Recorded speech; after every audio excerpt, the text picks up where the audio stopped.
Good morning, can you hear me?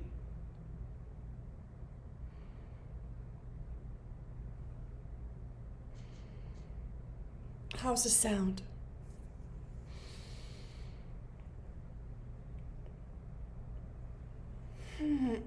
So I sent you Unit 3 material.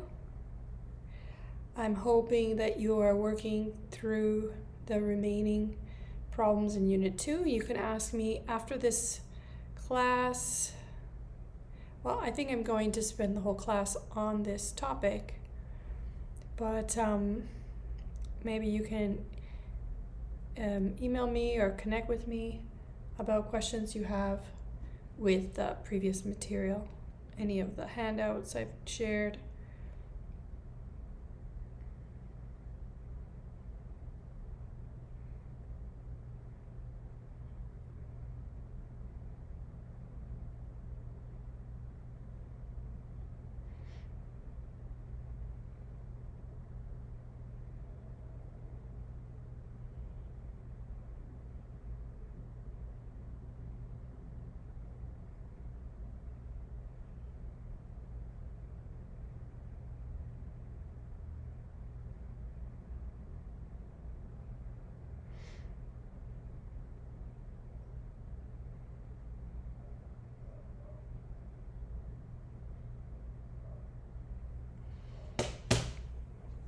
Some of you have asked for your assignment grades your test grades, and I apologize, but I'm not done. I have 2 sections of this class, and I believe I gave the same test.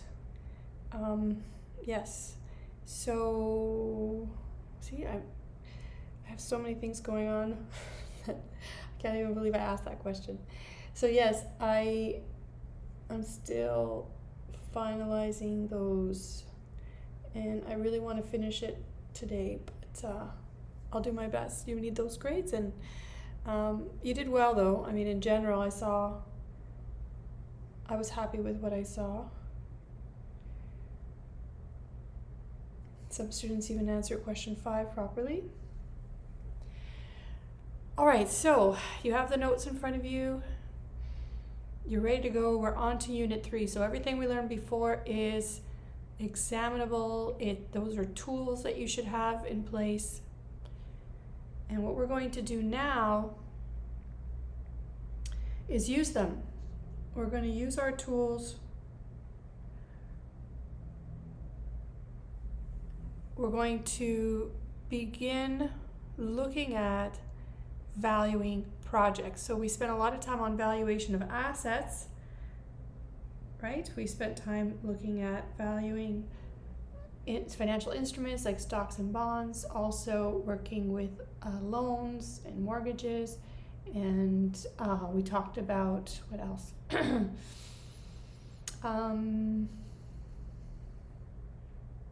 And then just investment opportunities. So this is what we're going to focus on now, or choosing among alternative investment projects and using different criteria for it. And you guys can let me know if you've learned this before, but you've learned net present value, and we're going to begin with the net present value rule for helping decide if you should invest in a project or not. But we're going to go beyond that. We're going to compare alternative projects using NPV and discuss other ways to do the same thing, and then the relative strength of different approaches, all right? So this is going to go fast. It should just take one in a class and just a bit of the next week class. I've also sent review exercises for you so you can practice, okay? So on the next test, I will include Unit 2, Unit 3, and probably some of Unit 4. Some basic stuff from Unit 4. So Unit 4 I'll send next week. All right, so first we need to know the difference between, to understand the difference between objectives. So what if we are choosing to fund several potential investment projects, okay? So we have several that we've analyzed and we've prepared, like the cash flows, future cash flows that we anticipate, that is revenues minus expenses, and for the duration of the project. And we want to figure out, should we pursue it? So the question, should we pursue it, is an analysis of an independent project. Accepting or rejecting one project does not affect the decision of other projects. And for each method, we're going to talk about criteria for accepting or rejecting the project. And I've been very general here because there's different types of approaches that we're going to discuss. Second is, well, maybe you don't have enough money to pursue all projects, you don't have enough capital, so we're going to have to choose one. Now, how do you do that? You're going to have to come up with a technique of analyzing them and then ranking them best to worst. And so we're going to talk about mutually exclusive projects when we talk about that. And finally, maybe we can fund more than one, but not all potential projects. This is a case of capital rationing. There's not enough capital to invest in more than one, but not, sorry, there's enough capital to invest in more than one, but not all alternative projects. All right, so what's a project? Give me an example of a project. Give me an example of a project that a corporation or a company might pursue.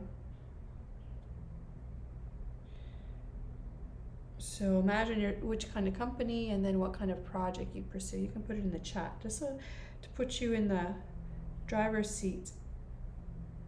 If any of you would have a company in the past or you work for a company, what would be something that they might be looking at for expanding, growing the company? Or maybe saving money. Maybe that's what they're interested in. So an example could be the university is looking at renovating the amphitheater, or the theater. We have that theater, and it's historical.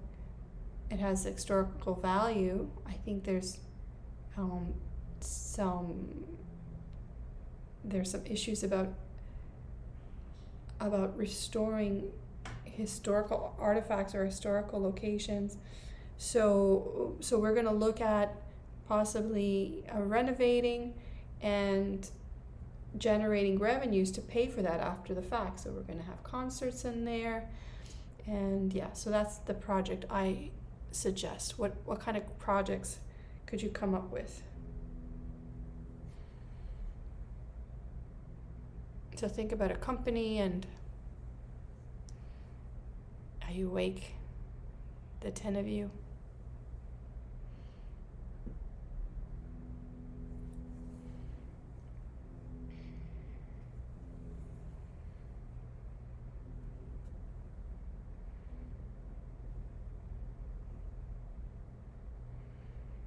I'm waiting.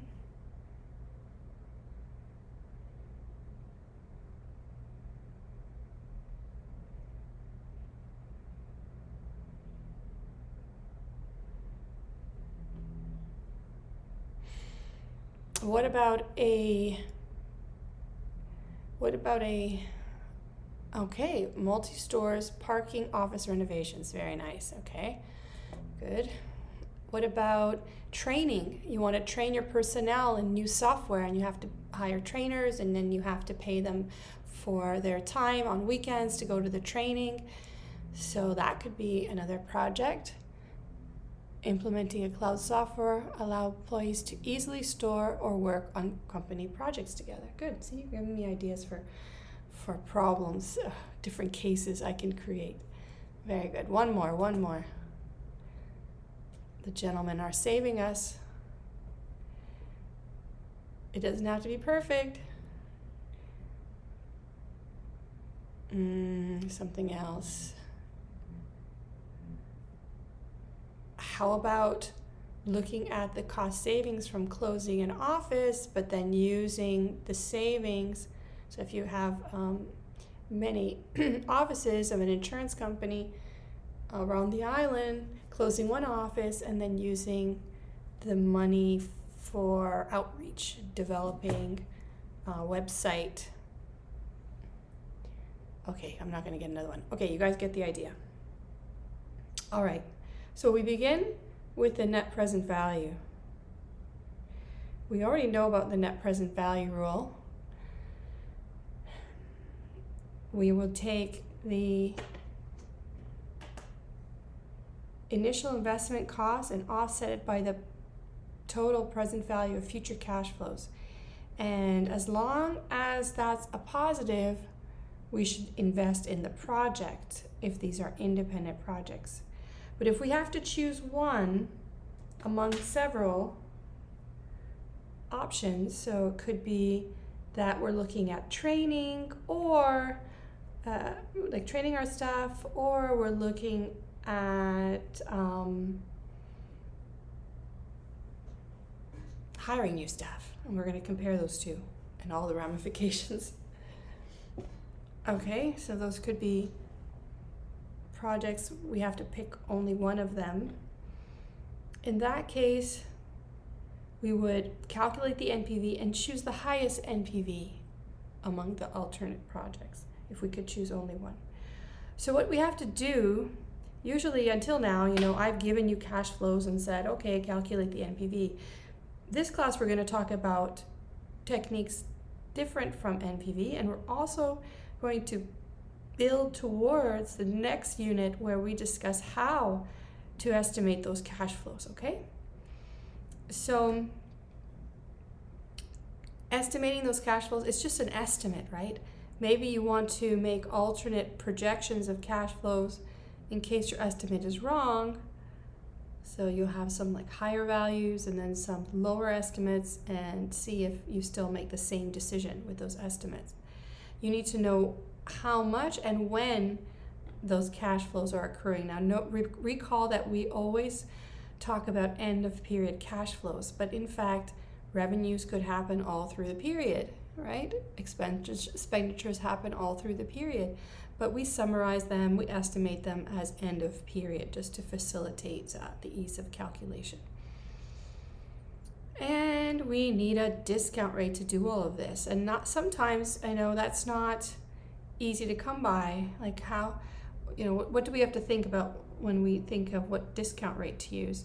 We have to think, well, if we're not investing in this project, we would be using the money and it would return this, it would have this kind of rate of return. So that would be the discount rate we could use.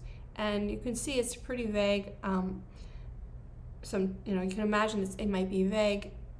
You would have to pick among different discount rates. So I'm going to teach you about a way to look at project valuation without a discount rate, a firm selected discount rate. Okay. So we begin with a first. Oh, did I do both slides? Yeah. Maybe not. All right, so here's the first project. Assume you have the following information on project X: the initial outlay and the required rate of return. Annual cash revenues and expenses are as follows. draw a timeline and compute the NPV. So because I've gotten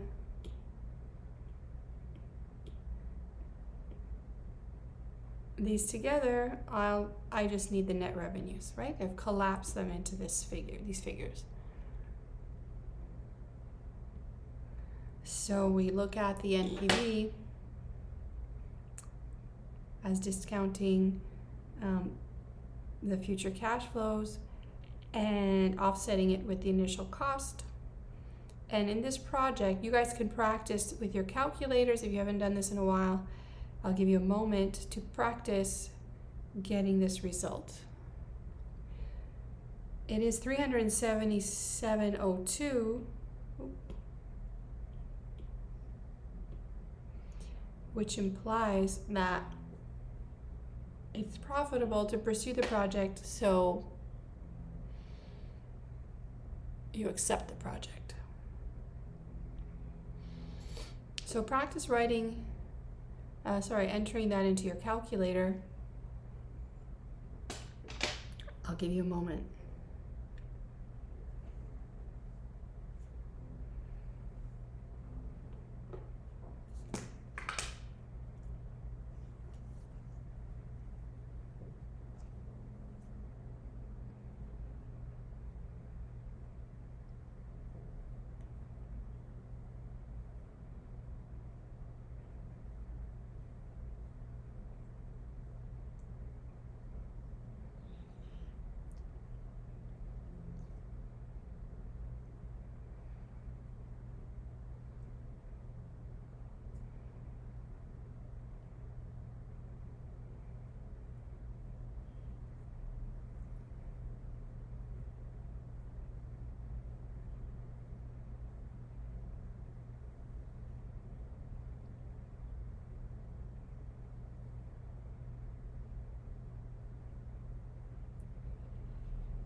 Got it? All right, so that's the net present value rule that you remember. Wondering if I should do it.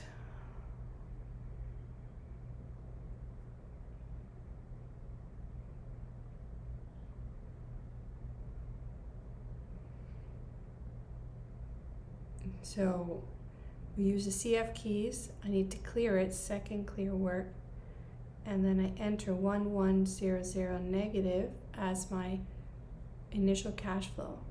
Then I scroll down, and the next one was 500. 500. Enter down, and frequency, there's just one of them. And then 700, down, and then it's negative 500, right? So you could ask, why is that? Why is it negative? Well, you know, we anticipate, oh, I had the sound off. All right, so I'm just doing this for you. So yeah, you get a negative, you can anticipate some sort of loss in the third year. Down, down. Oops, wait, what happened? So I entered down, down, and then 1200. And is that it? Did I do it right? 4 periods. Then I have to ask for NPV, and it asks me for the interest rate, which it's 10%.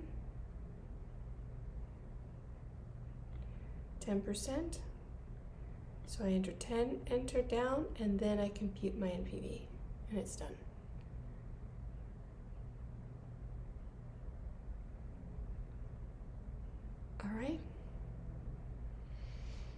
All right, so that's NPV, no questions. So again, these values come out of some projections, possibly about what has happened in the past or other firms that have done similar things and how they fared. So all that information goes into getting those cash flows. All right, so that's NPV. Now this is a new type of rule you might not have heard of. It's known as the payback period rule, whereas NPV uses dollars to evaluate. The payback period rule uses number of years. So payback period rule uses years or periods. I'll just write years. Or time, let's write time, that's more general. So it focuses on time.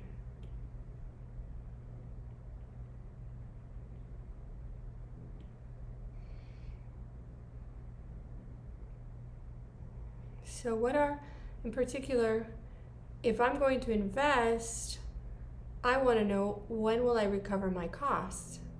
That might be a priority for me, more important than my net profits, because I need the money back right away because of other projects that I'm involved in. So the payback period rule is a technique of computing the number of years to recover the costs, and if we're looking to choose every project that satisfies the criteria will be, I say here, set by management. So you could say, well, you know, accept all projects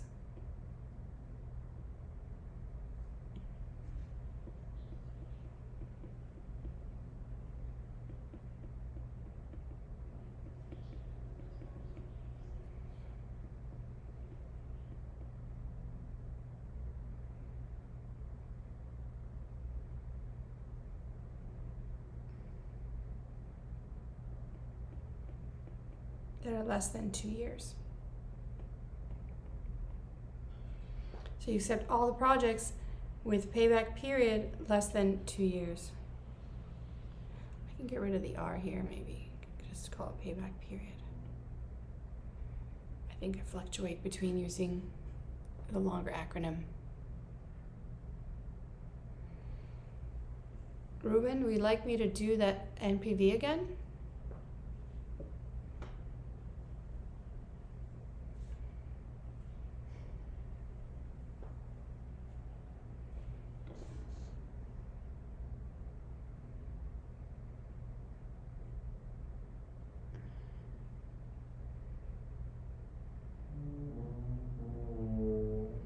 So here, for this problem,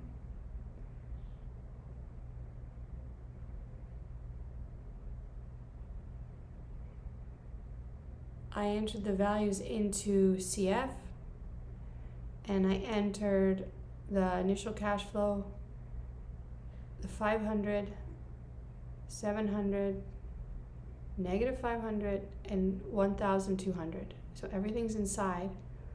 Then I ask for NPV. Now, initially, the 10 wasn't in there. I had to enter the 10. So I have to write 10, enter, and scroll down, and then compute. So it's, I guess I have to start over. So I have to go here and clear it. So CF, the initial cash flow is negative, then it's 500, enter, down, down, 700, enter, down, down, 500 negative, enter, down, down, 1200.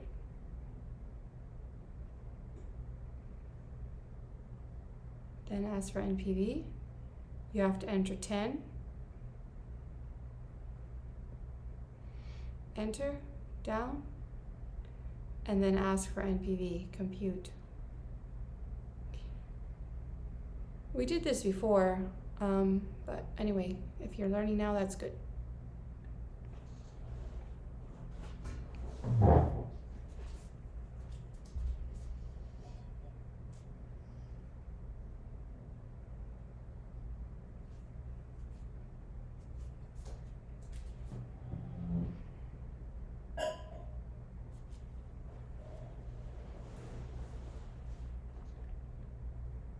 All right.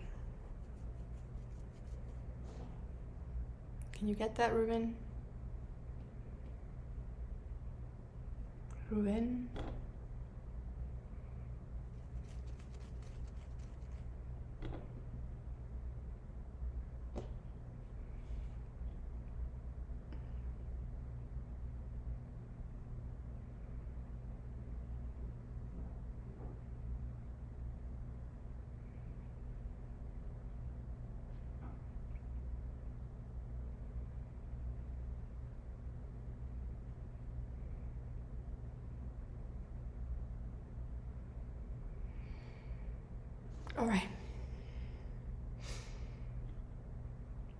All right, so the payback period rule is a measure of time to recover costs of the project.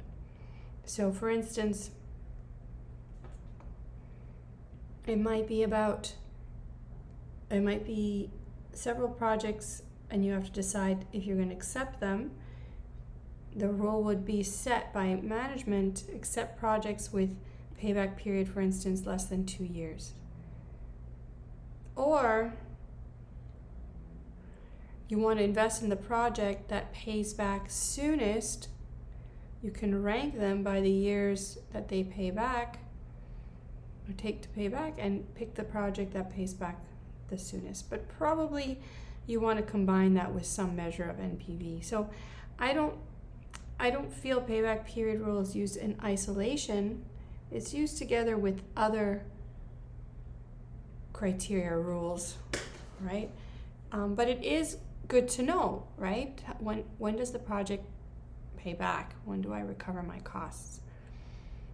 So how do we consider this? Is this a good approach?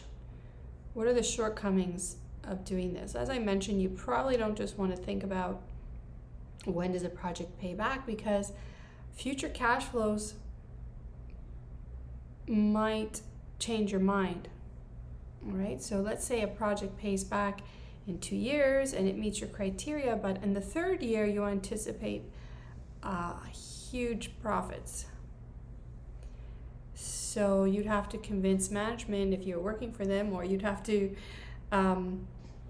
make a decision if you're going to ignore those profits in the future or and favor the, stick with the 2-year rule, or use both criteria together. Okay. The other thing about this that we have to be cautious of is that I haven't mentioned anything about discounting. okay? And we know that there's a time value of money effect. Here's an example. Here is an example of how to calculate the payback period. So here are, here's the initial outlay of this project. Here is the cost of capital, which represents the discount rate we will use. So it's cost of capital is like opportunity cost or discount rate. They all mean the same thing.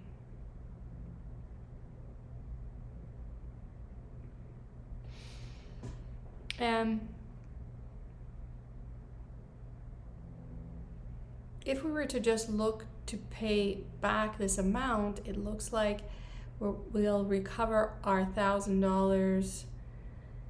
So that's going to be, so just look here for now. Actually, you know what I'll do? I'll just pull it away. It's not so confusing.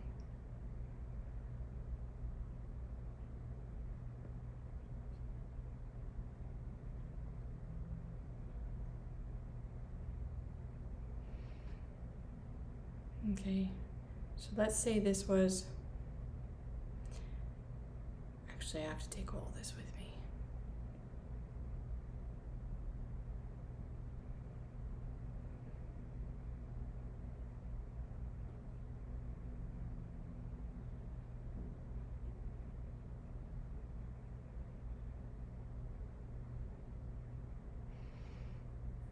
So if we were to look at this, you make another column, call it accumulated. You know what?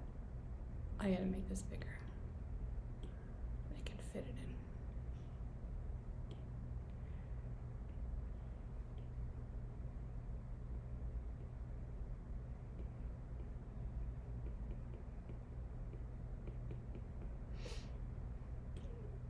So if I was to add, or cumulative, I'll say cumulative. That's better. I'll just leave it for now. Okay, so this would be 200 after the first year, then 600 after the second year, so it's still not enough, and then 1,300 after the third year. So it's in the third year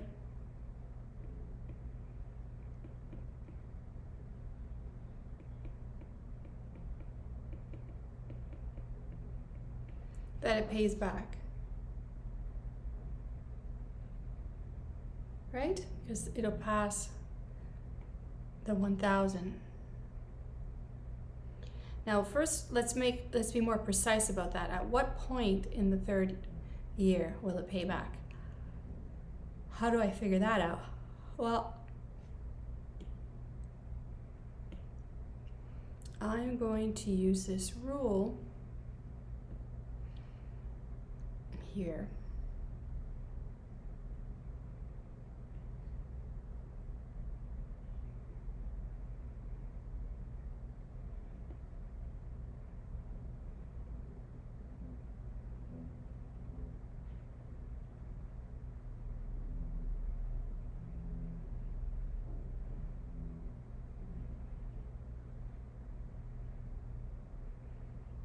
So this rule is take the closest year and then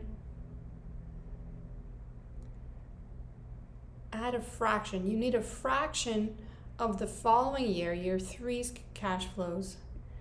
You need a fraction of those, just, in this case, just 400, right? So you need 400 of the 700. You don't need all of it.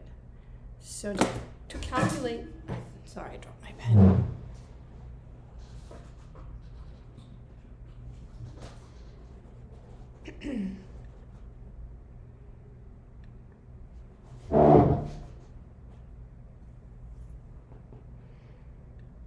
Okay, so to calculate this, closest year is 2. Now it's not always 2, it's just my examples seem to have 2 years, but it could be more, right? In this problem it's 2. There's $400 remaining, and you spread them out over 700. So the payback period is equal to that.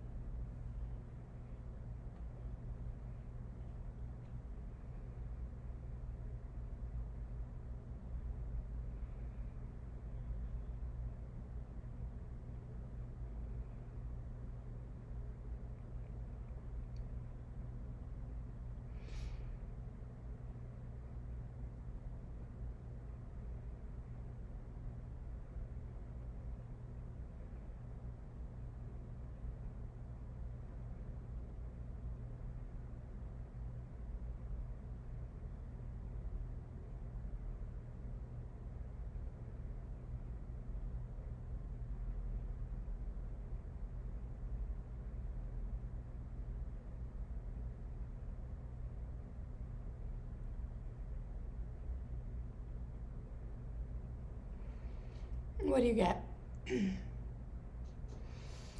So I'm doing this without the PV. I'm doing this just as the payback period to teach you the payback period, Diego.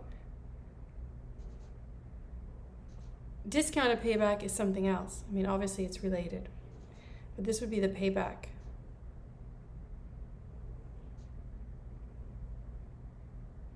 So this is a very easy calculation somebody could make without even needing a calculator.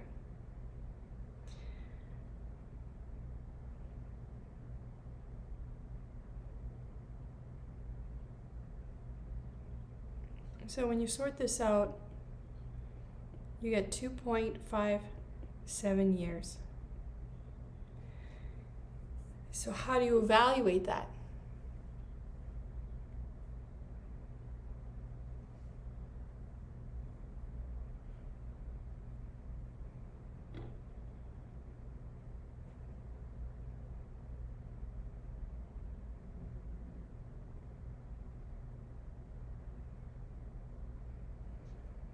Okay, so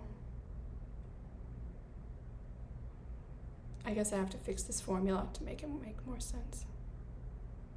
There. Correction. That's why Diego was complaining. I'm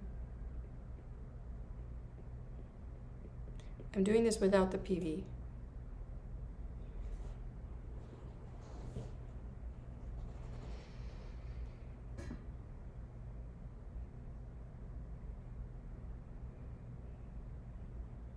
So you still have, it's 600, we need 1,000, so $400 remains, so it's $400 out of the $700.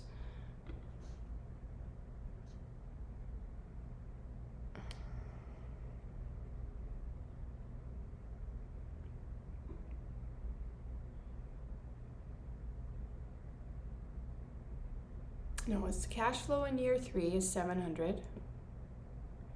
And what remains, it's 600 that we've paid back, we've got back, recovered, and that, and 400 remains.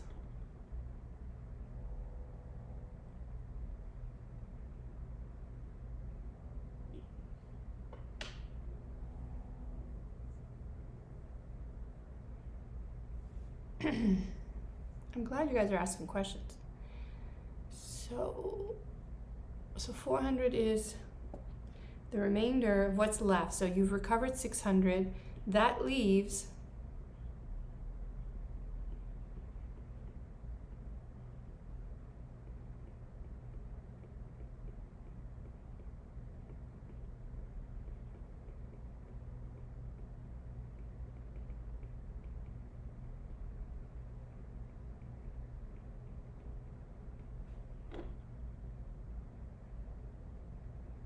right, good.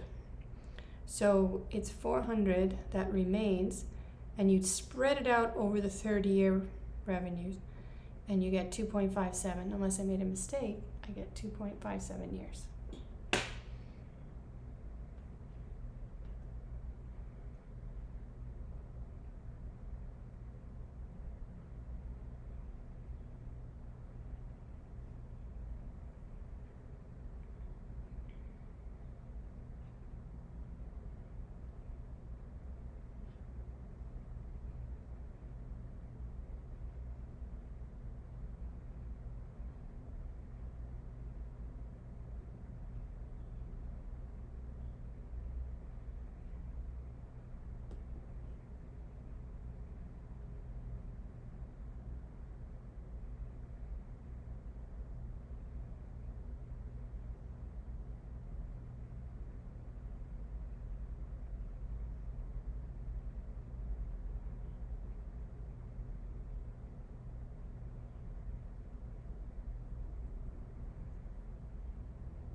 So this is, then you have to take this and say, okay, well, is that enough? So it depends. What if management says, you know, we're only accepting projects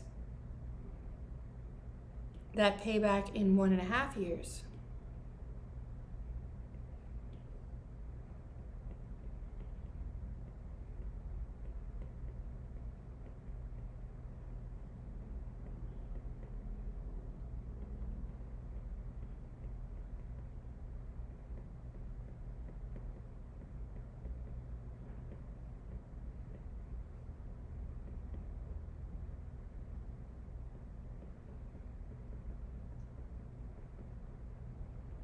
If that's the case, then you reject the project.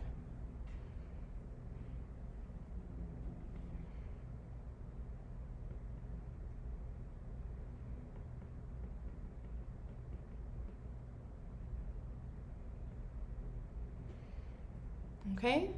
So it all depends on what is established, and that's going to depend on their other objectives, other things.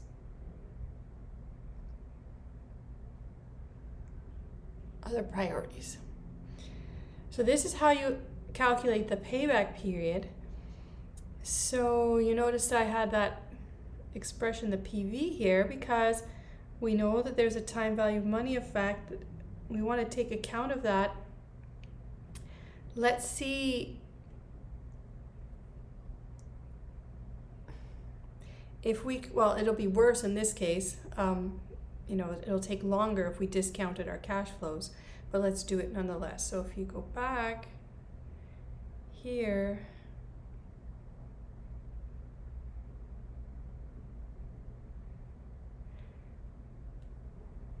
so this is how we would calculate for discounted payback. We have to create this column. So these are discounted cash flows.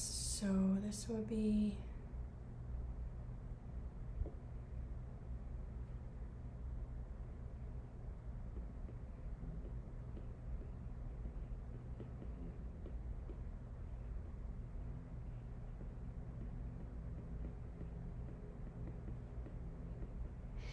so those are the discounted cash flows, and I create a column for them. And similar to what I just did, I create a accumulated discounted cash flow column, and that's what I do here. So I'm adding as I go along. So in the first year, 182 in present value dollars is recovered. In the second year, it will be a total of 513 by the end of the second year in present value dollars. By the end of the third, it will be this amount. So this is clearly much less than what we were dealing with before, right? That was 1,300. Now it's only 1,000, a little bit more. So same rule, but we're going to use these figures. Sorry, these figures here, the present value of the cash flow. Same rule. I'm going to go to the closest year, which is 2, and I'm going to add a portion of the third year that is a fraction created by what remains. So what remains is 1,000 minus 513, already recovered. So 487 in the numerator, and then 526, this number here, in the denominator. Remember, you have to go back to these ones. This was just used to figure out what remains to collect, to be collected or recovered. So this is a much bigger number because our cash flows were discounted. So certainly with a rule of 1.5 years, this would not be accepted. Okay, so we use discounting because we understand there's a time value of money effect, and we want to incorporate that into our analysis. So what we have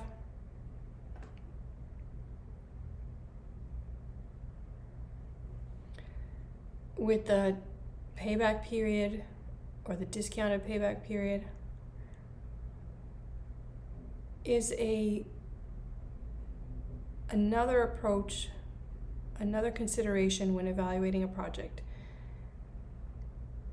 Decision makers may or may not use it.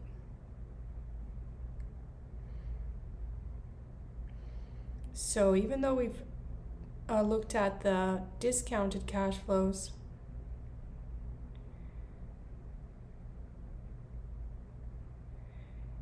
by just looking at the close, the years, the near future and not the long term in your calculation. Notice we didn't use all the calculations. Like I didn't even incorporate this number into my calculations. All right? I didn't even think about it. But what if this was like, what if it was 4 million? Shouldn't I consider it in my calculations? So you'd have to justify that that's a really good estimate. But in fact, you wouldn't want to use payback period rule in isolation. Npv would capture that number because Npv uses all the values in our calculations. All right, so that's all I'm saying here. What are the disadvantages? Even though it's so simple to do, the maximum acceptance criteria is arbitrarily set by the management.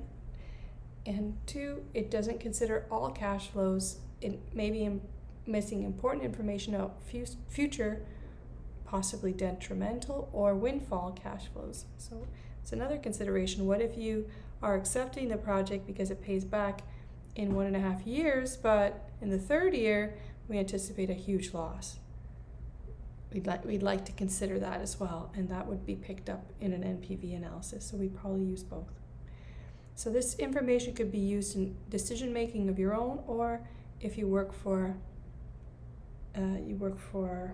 your supervisor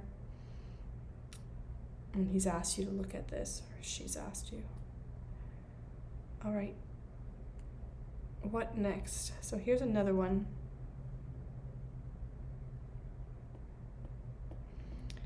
Here's another rule. So far, just to recap,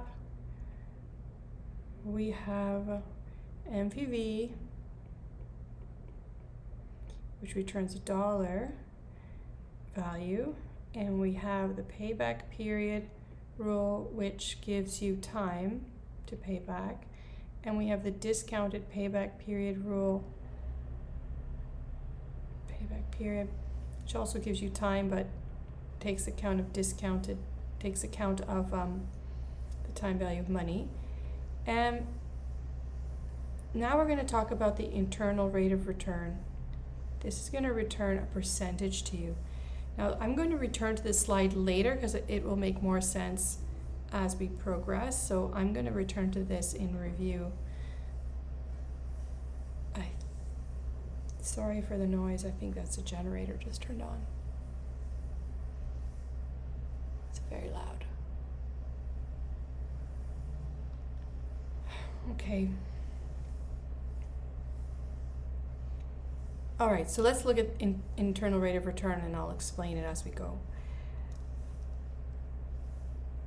So here's an investment project. We've estimated these cash flows. The initial outlay will be $2,200. Now, when we look at these cash flows, you can imagine these are presented in thousands of dollars, if you like. So these are really $1 million figures. This is $1 million. This is 800,000, 900,000. Okay, so these are practical. I use the smaller numbers for practical reasons. So find the internal rate of return such that Npv is equal to 0. So what am I saying? This project is an investment project. In particular, that is, we invest money and then we anticipate future net revenues.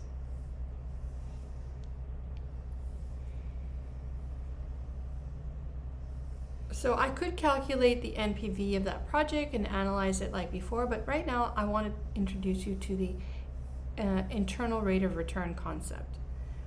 Internal rate of return satisfies this expression.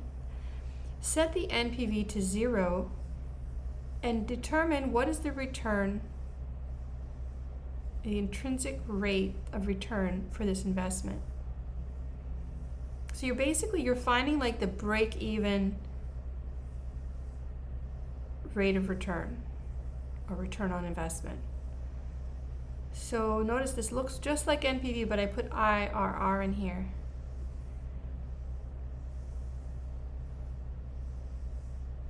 I could write it like this. I could also write it like this. And if you are using our calculator, this will be fine.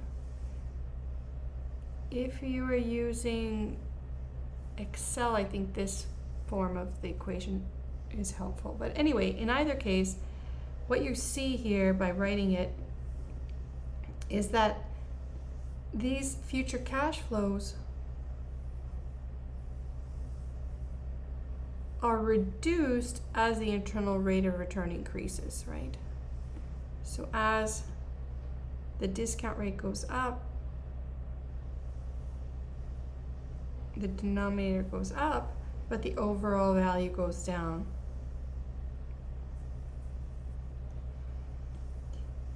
So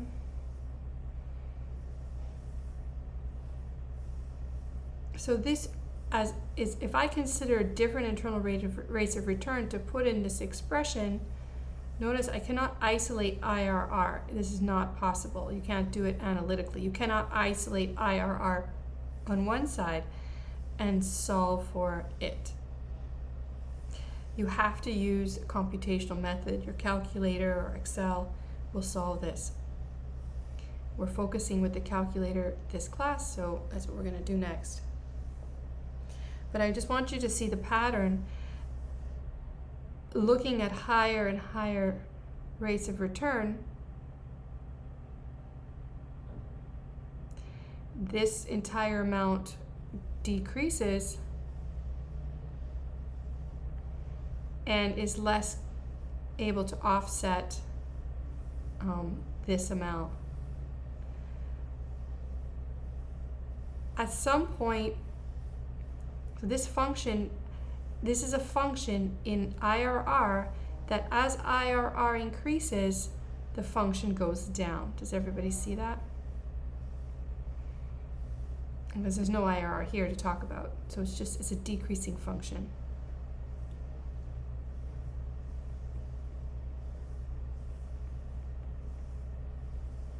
And it turns out that because these are all positives and this one is negative, it's going to be a monotonous function or monotonous. It's just in one direction.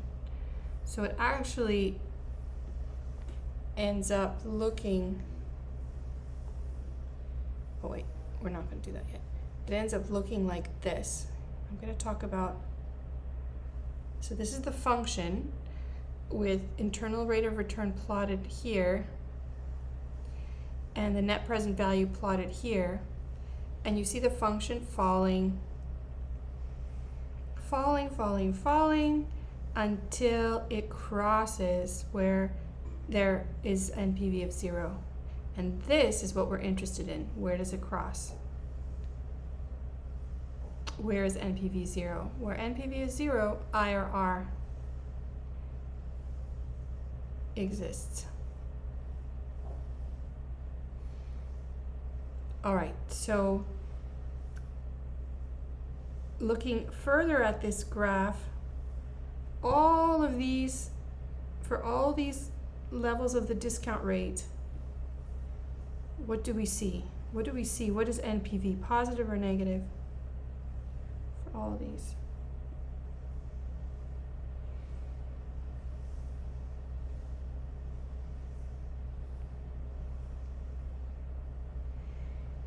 And just answer the question and then I'll get into the detail. So for all these levels of the discount rate, what do we see? The graph is here. So at this level discount rate, what is NPV? It's a positive. At this level, what is NPV? It's a positive. NPV is always a positive until here. Then what happens? For this level of discount, the function, this is the function, for this discount rate, NPV is negative. So the internal rate of return indicates where the project is unacceptable. As long as you're using a discount rate that's smaller than this internal rate of return, you should accept the project because the project will be a positive NPV project. So that's what this says. Accept the project as long as the internal rate of return is bigger than the required rate of return. That's what that means.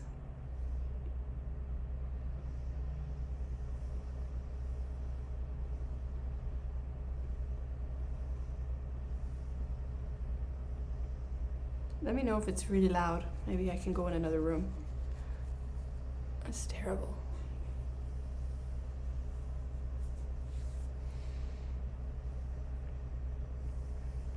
Okay, so this is your cost of capital, your discount rate. So as long as it's bigger, that means your function will end up being a positive NPV. So this is, let me go back and we'll talk about this again if you still didn't get what I'm just doing here. What I'm doing is I created a function that looks like the NPV, but I want to find out where that NPV is 0. And it will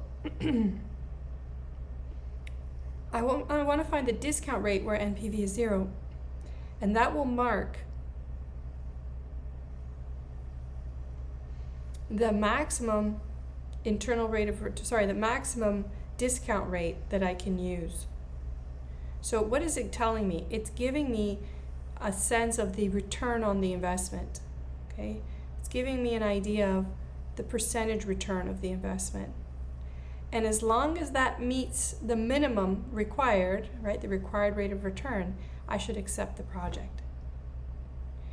So let's see how we do this, and then we'll talk about it some more. So what I've done, what you would do without a finance calculator is you would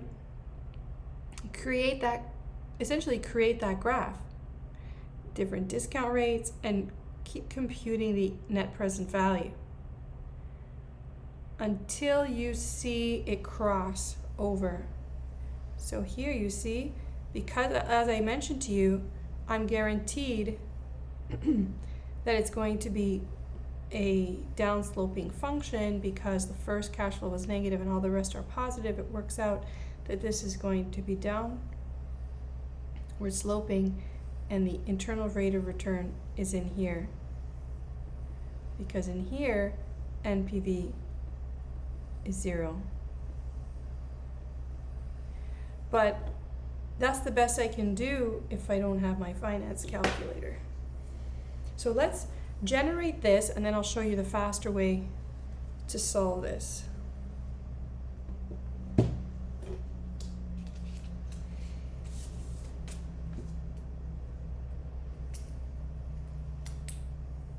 So let's take these cash flows .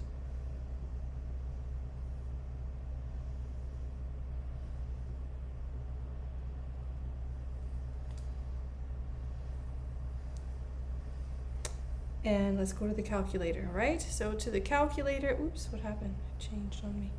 So I want to put this information into the CF keys. I have to click CF and then clear work.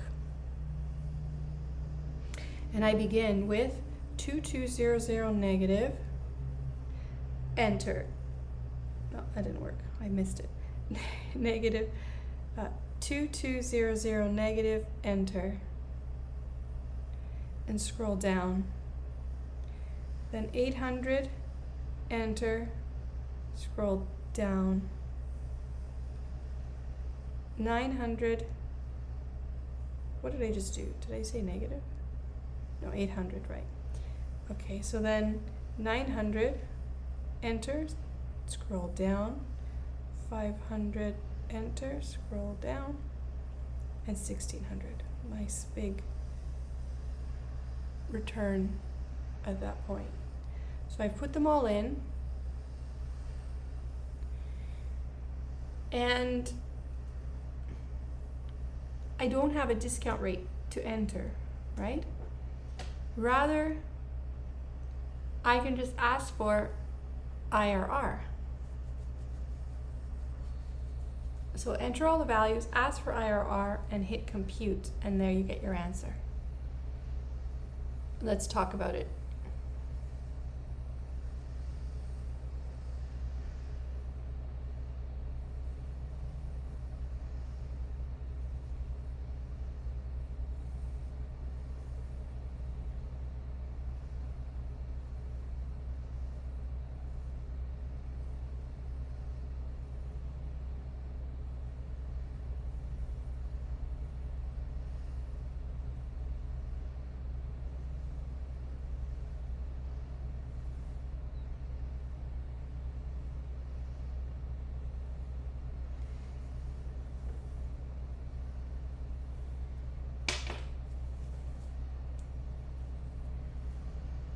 Do you get it? Should I do it again?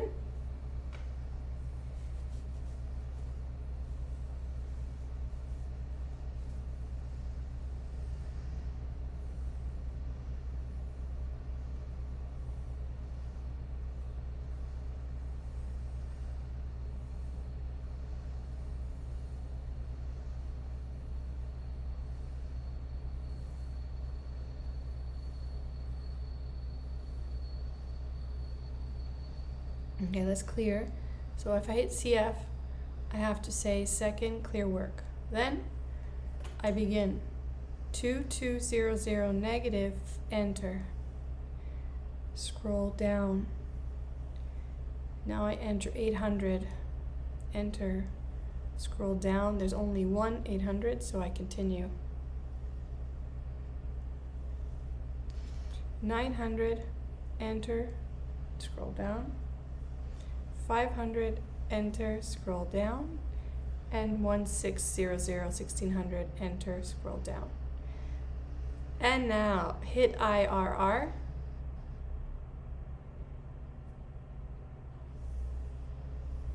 And compute. So I've taken time to explain what this is. If you didn't get it, I'm going to repeat anyway. I'm taking time because anybody can punch in some numbers and get a result, but what does it mean? You have to know how to use this number. What does it mean and how to use it?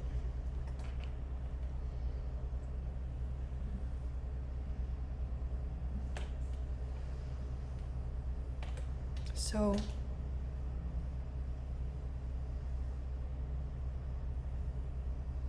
we got 23.295. We can just say 23.3.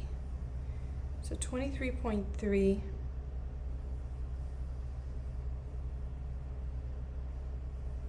I put a blank page here if you want to print it and write out notes for yourself.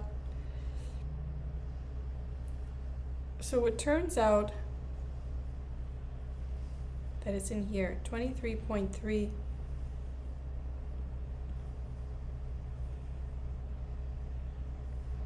% is the IRR.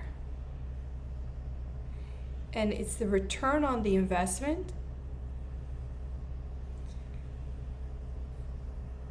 Okay, it's the return on the investment, and as long as that's bigger than the required rate, you should invest in the project.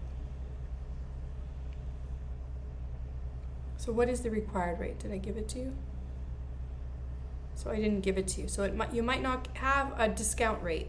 You just want to present a range of discount rates where a project will be acceptable. So the range would be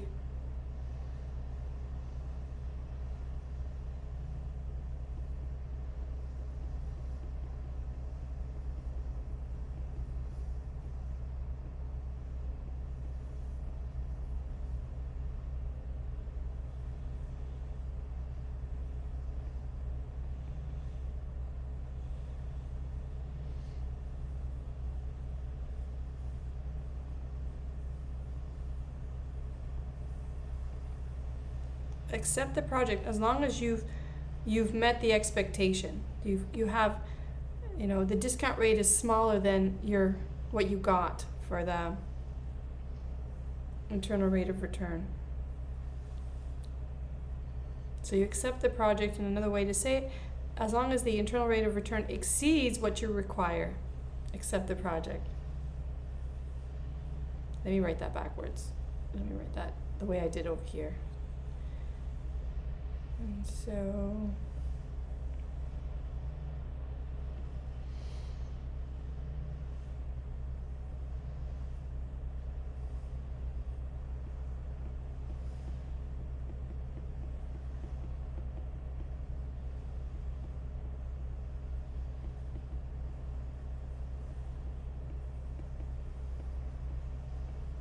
all right, so it has to be better.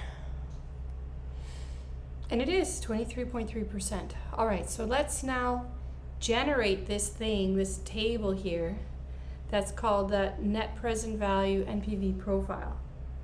Now you would use this in the case that you didn't have a finance calculator, or if there are multiple internal rates of return, and I will be talking about that as well. So we need to learn how to generate this. So how do we generate this? Well, all I'm doing is varying the discount rate and computing the NPV for that set of cash flows already entered at the calculator. So I'm just going to repeatedly change the discount rate and get different values. So let me show you how to do it, and then I'm going to give you a bit of a break because I need to get some water. So let's see. I'm going to put 0 and 5 in. So remember these numbers. This one was 1600 and this one was 1126. So 1600 and 1100. So I'm going to change. So these are my cash flows. They're in there already. So all I'm going to do is ask for NPV and enter different discount rates. So first 0, enter down, and then compute NPV. You see? Does that look familiar? That's the first number. If I hit NPV again, I could put a different interest rate. I'm going to put 5, enter down, and I have to recompute NPV. Remember this number? 1126. All right, so that's what I'm doing. It's a very simple thing. Once you have the cash flows entered, you can just keep on changing the discount rate. So let's continue. Let's put 10 in and get this number and 15. So we need 739 and 419. So 10 and 15.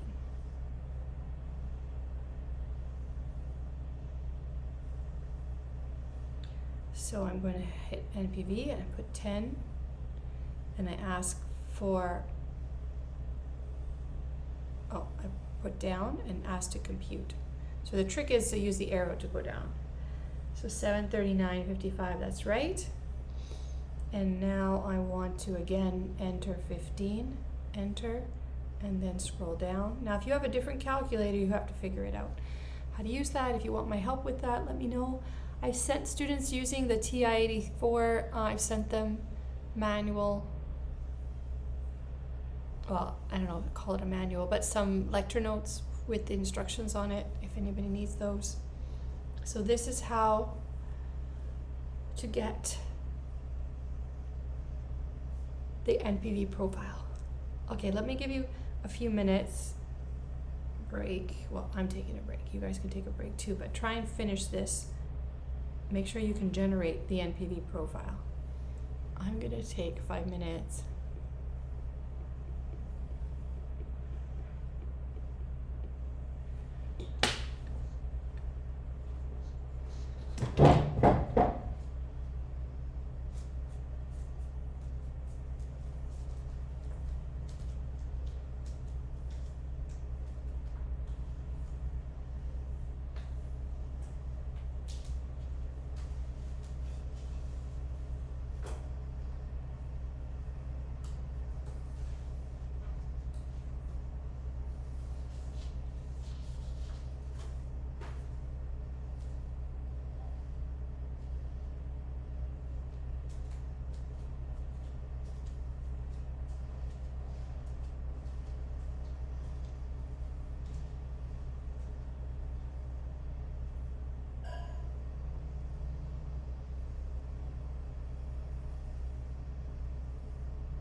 Wow, I went over. All right. How you doing? Comments? You got the profile? You follow at least the steps, and now we're going to go back to the interpretation and continue with some different types of problems, or similar but variant. Okay. Let's see. So then what I was saying is the Npv profile, if you were to plot each of those points, they would appear along this curve, and this is where we cross. So here's where Npv is 0.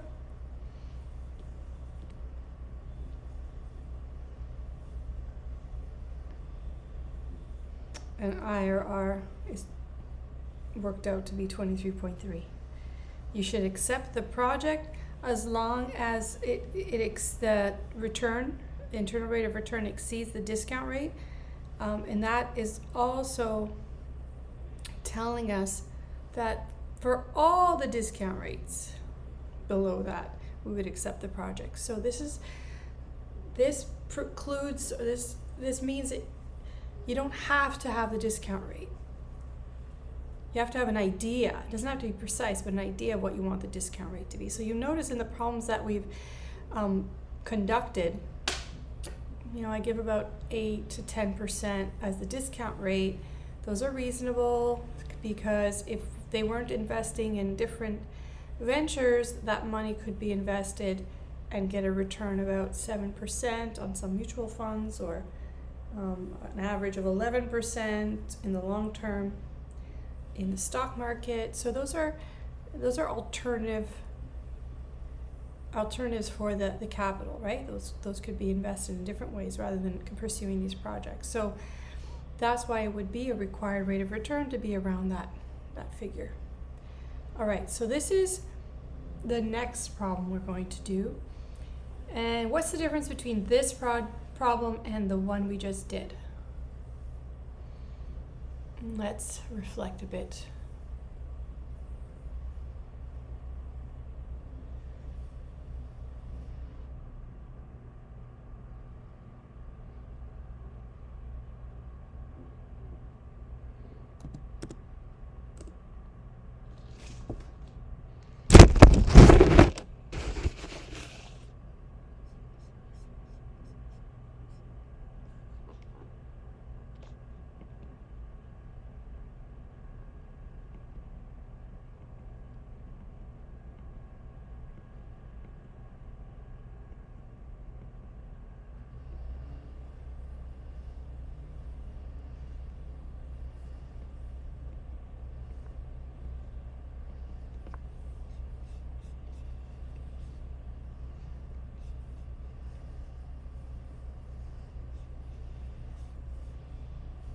No comments? So the difference is that this is a finance project. It means that we have initial upfront financing. So we could have made an arrangement to borrow this money in a corporation. Maybe we issued debt and collected, raised this much capital, but then we have to pay it back and also deliver the project, and these would be the cash flows as a result. So initially we have upfront money, but then we have to disperse funds. So this is the opposite in terms of the mathematical sign. So how will that affect things? Okay, well, I want the NPV to be 0. So here's the equation that would represent the origin of the internal rate of return. And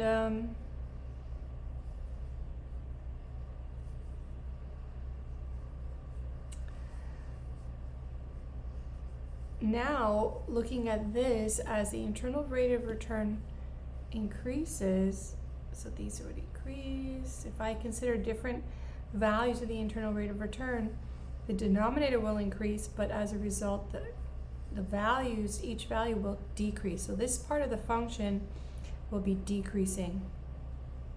It's a decreasing negative, so it is actually, a decreasing negative is actually rising up, right? So it's rising up, becoming a smaller and smaller amount, offsetting the 4,000. So this is actually an increasing function. So once you flip the signs, you flip the curve. It's also a monotonous function. It's all increasing. I could also write it like this. So what it generates, this would be the NPV profile. Again, entering those cash flows, let's do that. Let's enter those cash flows and then we'll see those numbers, okay? So entering these cash flows,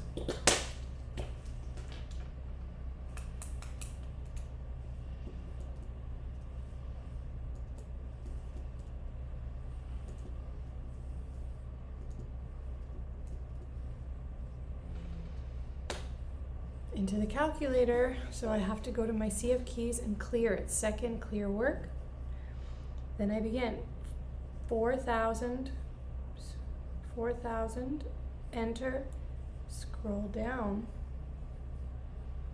What happened? I think I did something wrong. Let's go back.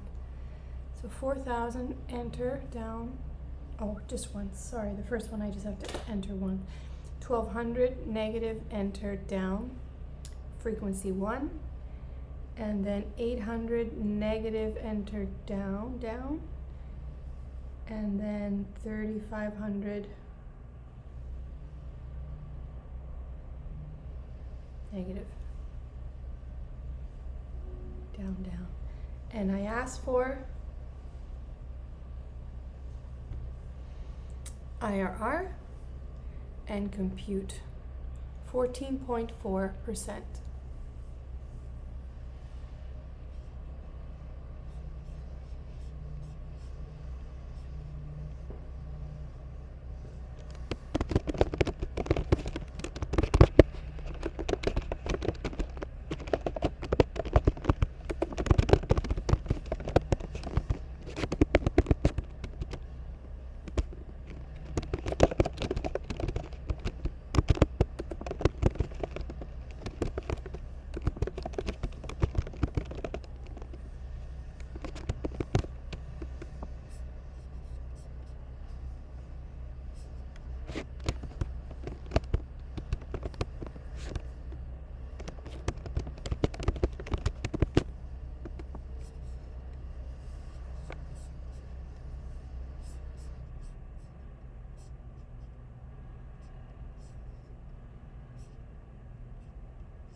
Comments?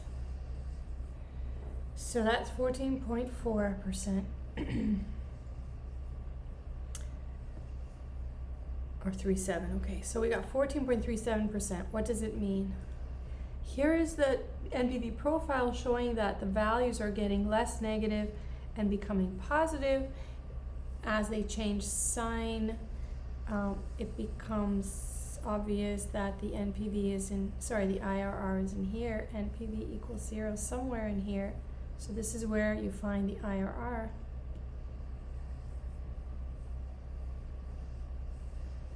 So what does the IRR mean now that we've flipped things? The graph will help us understand. Here is the graph.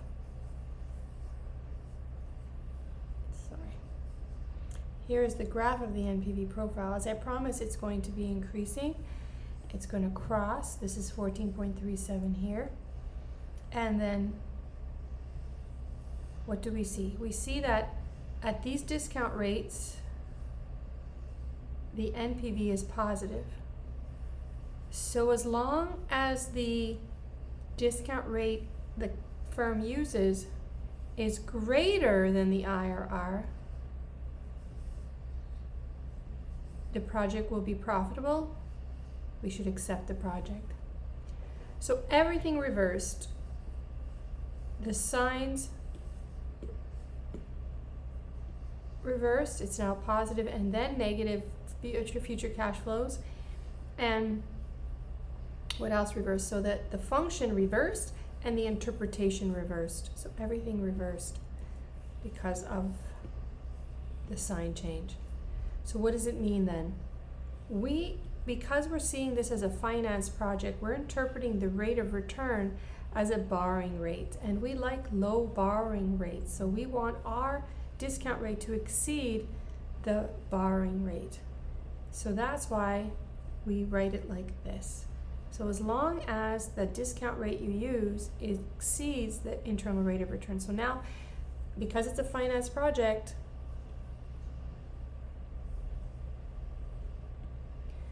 we interpret the required rate of return, the internal rate of return as a borrowing rate. We want it to be lower than the discount rate. Okay. So, if the internal rate of return is lower than the discount rate, accept the project. Our required rate of return, for instance, if it was 15%, then we should accept this because the borrowing rate is lower. However, if it's not lower, we would reject the project. For instance, if the required rate was 10%, our borrowing rate is too high, we should not pursue the project. So in conclusion,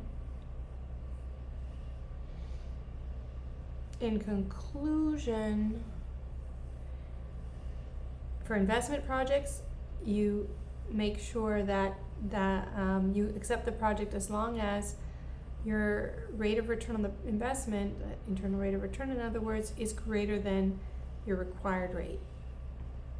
What's an investment project? The first cash flow is negative and the rest are positive. There's only one sign change. A finance project is the reverse. Okay, you should accept it as long as the required rate exceeds the internal rate of return. So the internal rate of return represents a borrowing rate. You want it to be lower than what's required. And in this case, how do you recognize a finance project? The first cash flow is positive. There's only one sign change and all the rest are negative. What did I just say? Yes, that's what I meant. Positive and all the rest are negative. All right, let's see. That's the drawing. Let's look at the Npv profile. Where's my Npv profile? That's the Npv profile. So try and generate these. Let's remember the numbers. The first one is negative 1500 for 0, and for 5 it's 891. So let's do that together. So I already have the numbers here, and I hit Npv and I use 0, compute, 0, enter, down. Then compute. There it is. Let's do the next one. Npv, let's enter 5, enter, down, and compute. 891.91. So these are the numbers being generated in the profile.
Okay, any other comments? Okay, so if you have your finance calculator, obviously we could get this very easily, but there can be a moment where you won't get it, and that's what we're going to discuss next. So that's why you need to learn the Npv profile approach.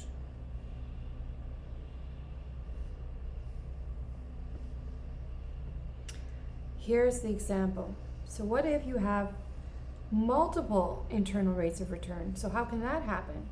Well, I've emphasized many times that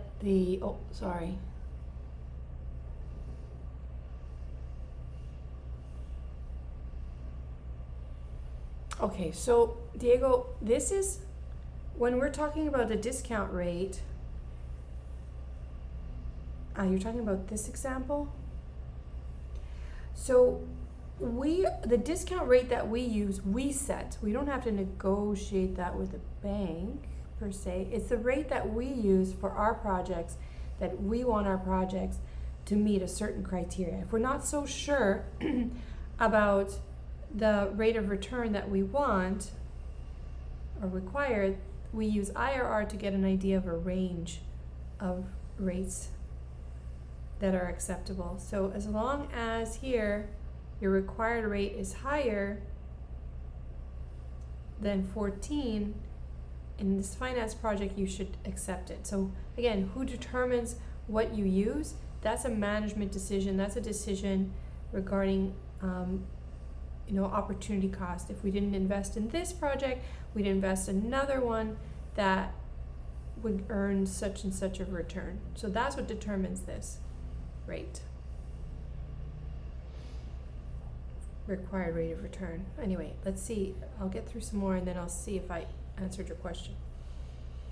All right, so it might be the case that you have multiple rates of return, and that happens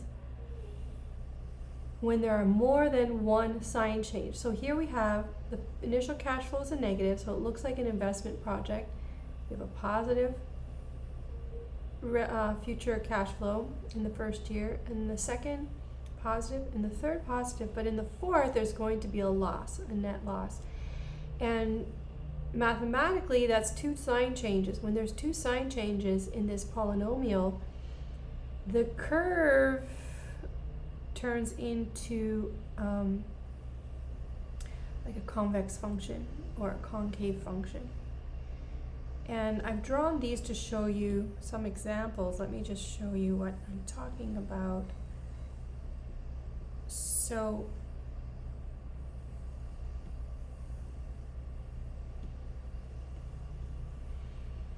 it could be like this. Make it cross better. It could be like that. It could cross in two places.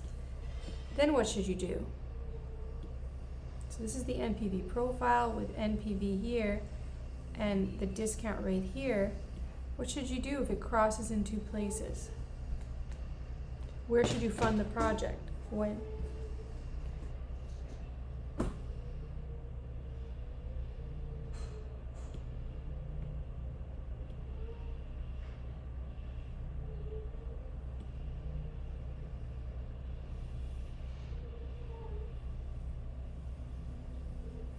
It could also be like this.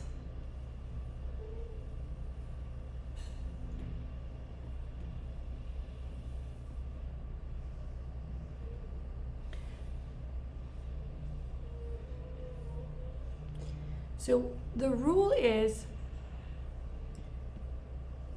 we haven't abandoned the net present value. Obviously, we're using the net present value to evaluate or determine the internal rate of return, right? We're setting NPV to 0 and evaluating. So don't lose sight of what the NPV rule tells us. We should invest in a project as long as the NPV is positive. So in here, let me make that a little finer.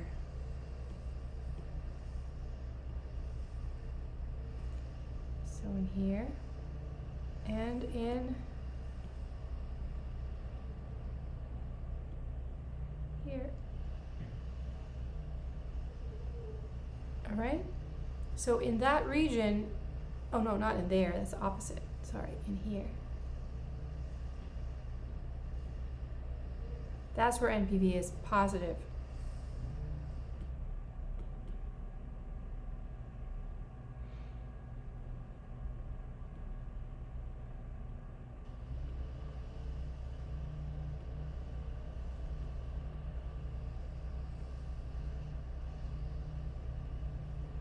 Right? So that's what we're going to use. We're going to determine the curve using the Npv profile and assess the discount rate, if we have one, that the firm is using, and decide if we should invest in the project. What if the curve looks like this? What do we do? So this is the Npv profile. NPV is always positive. There are no IRRs at all. It never crosses the 0. What do we do?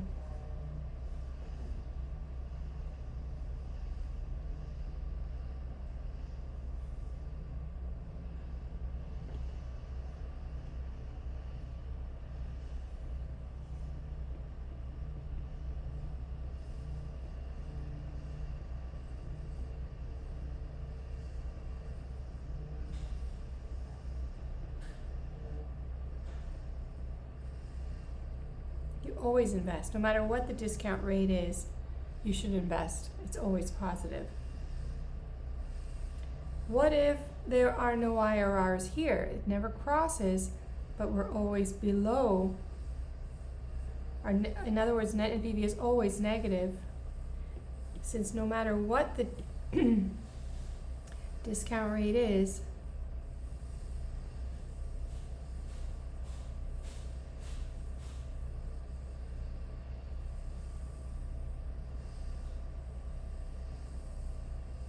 never invest in this project, no matter what the discount rate is. Very good. Okay, good. So those are the criteria. Those are the decisions. So you can see we have to create the Npv profile. Our calculators, if you have the TI VA2 Plus, the one I'm using, it only calculates one internal rate of return. If you have the HP 10B2 calculator, it calculates both, or all. So I used to have the students buy the HP, but it was much more expensive than the TI. I don't know, in the future I'm just going to stick with the HP. But this way I force you to make the Npv profile, and that's really what I want. So that's why I continue to tell my students to use the Texas Instrument. But if you were going to write the CFA exam, you could probably borrow or get an HP calculator, figure out how to use it. So let's do this together. We're going to generate for these cash flows here the Npv profile, all right? Do I need to bring them with me, I wonder?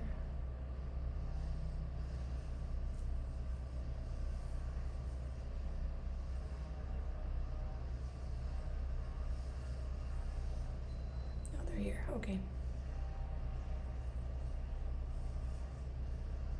All right, so let's enter these into the calculator and generate this profile, and then we'll talk about these results.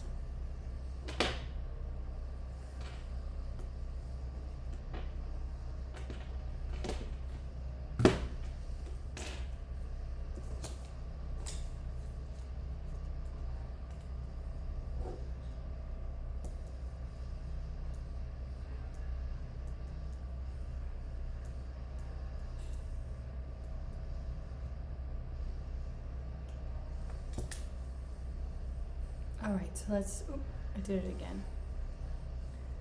All right, second, clear work, CF, second, clear work. So all these worksheets have to be deleted, the NPV ones, the CF ones, and we begin negative 260. So 260 negative, enter, scroll down. 250, enter, scroll down, and only one amount. So 300, enter, scroll down. and then 20, enter, scroll down, and then we have 340 negative, enter, down. So all the values are entered.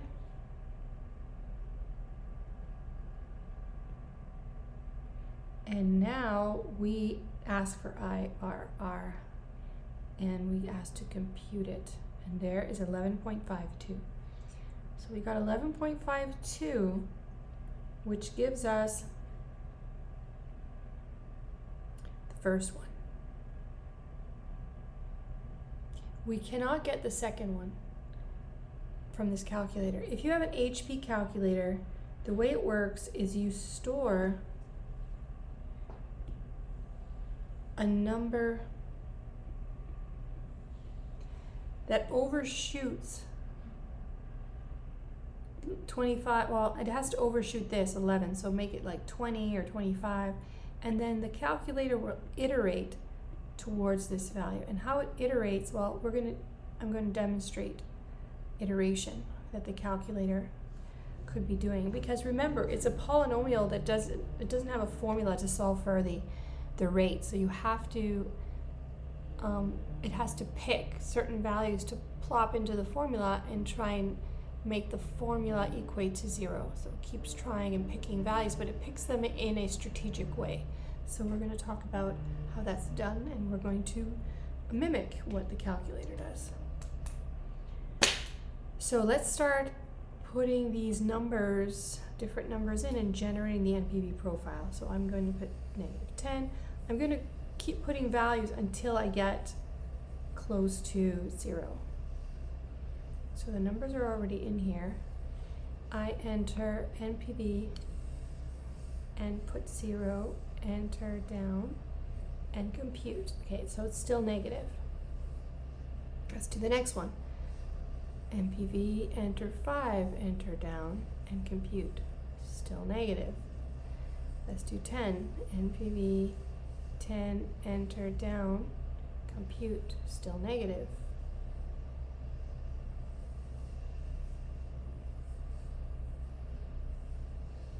Let me see.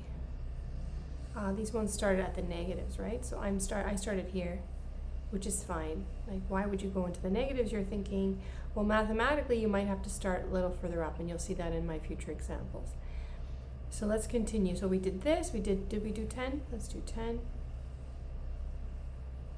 That's 10. And then 15. 15, enter, down, compute. Aha! We crossed over into the positive values. So we know Npv is between 10 and 15. So we figured out that Npv is between 10 and 15. But let's expand 10 and 15 to be, let's go to 11, 12, 13, 14. Well, I'll put 15 in there. We already have the scores. And for 10, it was -2. All right, so this is iteration, right? So we know it's between 10 and 15, so we blow up this range and we start picking in here. So let's do 11, 12, and 13. Let's see what happens. We know it crosses over by 15, but we want to get closer to the internal rate of return.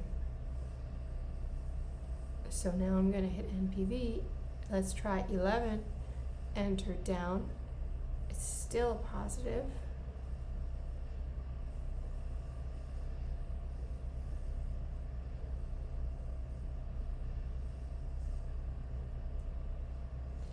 What did I do wrong?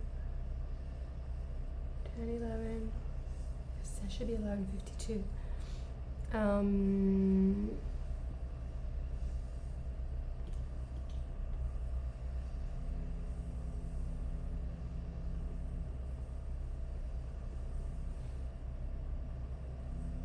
Let's do 11 again. I don't know what happened. Npv 11. Let's do 10. 10, enter down, compute, and then Npv 11, enter,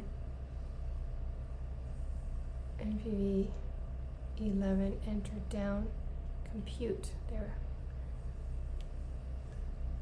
I guess I didn't hit compute.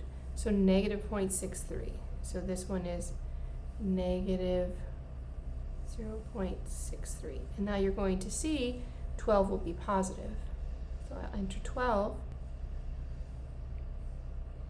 Npv 12, enter down, compute, now it's positive. So now I iterate between 11 and 12 because this became a positive. So all I really need to see, I don't need to see these numbers as much as I have to see the positive or negative. So I can expand 11. I could go 11.5 to 12. So this one was negative 0.63. So I need to determine if I need to go in between here or in between here. So let's put 11.5 in. That will also be a negative, given the answer that I have. So I'm going to go back to here and put 11.5 in, down and compute. So it's negative 0.02. So it's still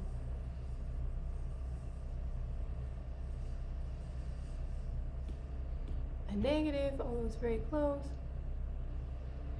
And finally, I'm going to see that this will be a positive, and I have to iterate then between those two. So this is an iteration.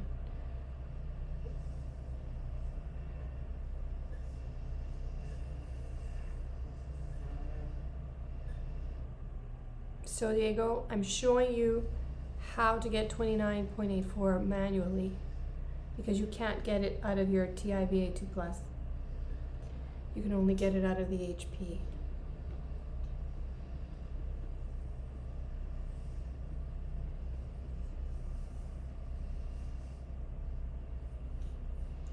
But I force students to get this calculator, so, well, I mean, I asked you to get this calculator. Usually in the past it's because it was cheaper than the BA2+. But I realize it encourages you, it forces you to work with the Npv profile rather than just getting the values out of your calculator. All right, which you do need because you need to see the pattern where it's positive and where it's negative. So if I do this, this becomes a positive here. So now I got to iterate between these two. So then I go 11.5. 11.55 and 11 and 12, I guess. So you just keep on doing the same thing and getting closer and closer. HP 10B2 is the calculator I'm talking about.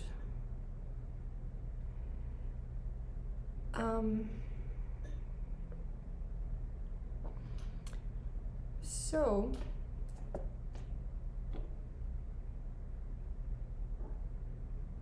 what does this tell us? So it tells us that the Npv is negative here, but it's positive between these two.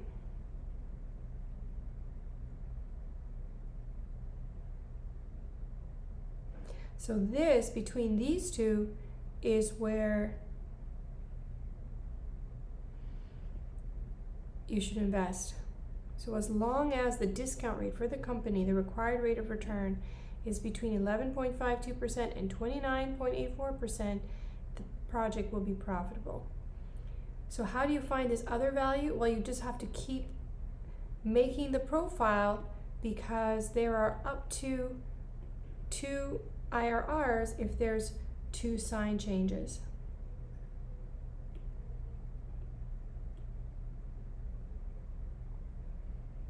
Okay, so there's 2 sign changes. It means there's up to 2 IRRs. So you need to check in the profile until you find 2. And I found 2.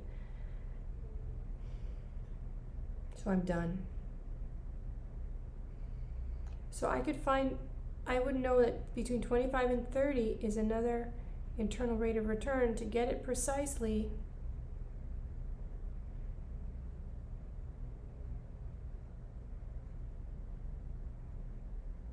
I would have to iterate like this.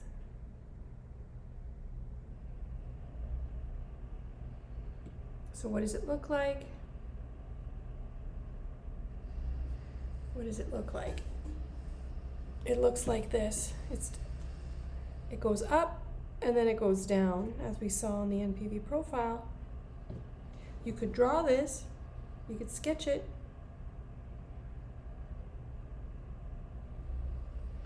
And so you should accept the project provided the required rate of return that the firm is using was established to be between 11.52 and 30%. So that is high. It's a pretty high required rate of return to invest in this project, and it might not be the case. It all depends. But the thing is, the firm doesn't have to give you one discount rate so you can calculate the NPV. You return to them all this range of values and say you can have, this project will be profitable as long as you apply a discount rate between those amounts. So maybe they have capital that they have allocated for more risky projects, and this would fit that profile.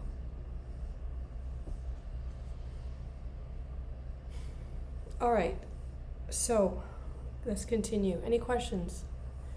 We have another 45 minutes. Any questions at this point?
Okay, no comments. All right, let's continue.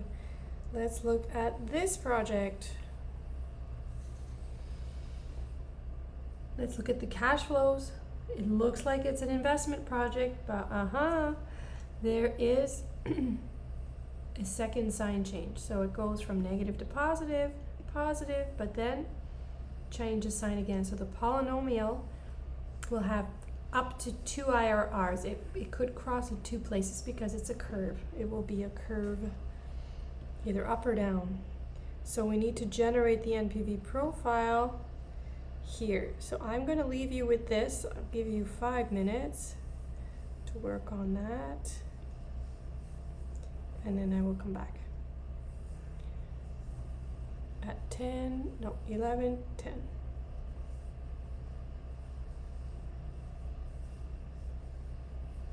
I guess it's 6 minutes.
All right, you done?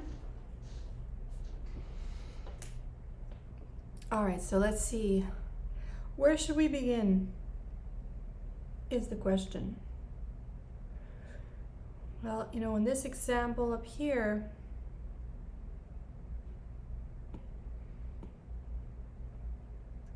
I began back in the negatives. Are we going to need to do that here? Let's cheat. Yes, you got to go back. So if you just use the positive values, you're going to only find one IRR. And mathematically, well, we could just start at 0, but see, you'd never feel confident that you actually found the other one. So this graph tells me, and I will tell you in assignment questions as you work through them, where to start your NPV profile if there is an issue, you know, like this, where it begins back here. So let's just mathematically try and resolve where it crosses, and then we'll talk about the interpretation. So we're going to go back to -30. And we're going to go then to, well, we can make broader numbers. So -20, -10. Actually, you know what? I'm going to just cheat. I'm not sure what you guys did, but I'm going to jump to -10 and 0, and then 510. Sorry, wait. Oh no, I gotta go high. So I'm gonna use broad strokes.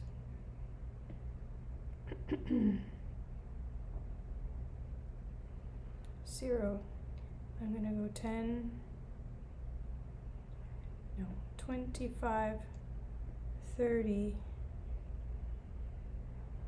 50, 75, 100. Okay, so I'm using really broad numbers. And then I can be more specific when I find that it crosses over, okay, to a different sign. So let's enter these values into the calculator.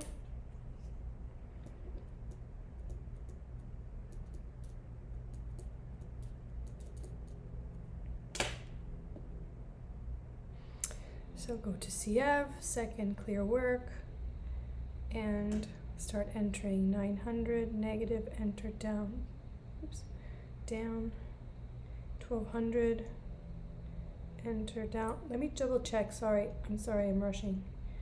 Let's see, yeah, it's -900, 1200, 1300, and -1200. So, as I was saying, that's the first cash flow a year from now after the initial investment of 900. There's only one of them. And then 1300, enter down, down. And finally 1200, negative, enter down, down. So now, ask for IRR and compute. And this is what we get. So we get this one, -29, so that could have tipped us off that we have to go lower, but really all we need is the sign. Make sure that the sign of NPV stays the same in that region up until 0. So what I'm going to do now is generate the profile, and the profile starts back, remember I started at -30, then -10, then 0, then 25, right? So -30. NPV, 30 negative, enter,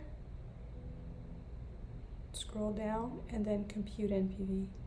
So it is a negative. So -30 gives -31.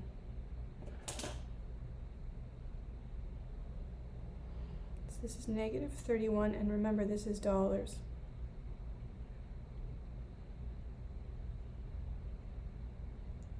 So it's negative here, but then because we know it's going to be -29 is the IRR, it's going to cross over right away. This is going to be a positive. So I'm going to put in -10 as the internal rate of return. So it's asking me, so I say 10 negative, enter, scroll down, and recompute. You see, it's a positive 392. So now this is positive 392. And we keep going now, trying to see where it returns to negative.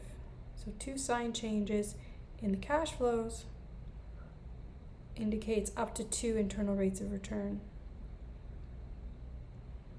If there are 3 sign changes, then they're up to 3 internal rates of return, because it could go, the curve could look like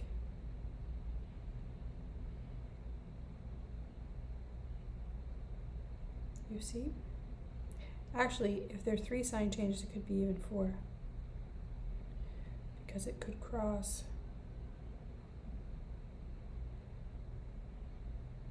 I've never done that before. It could be four internal rates of return.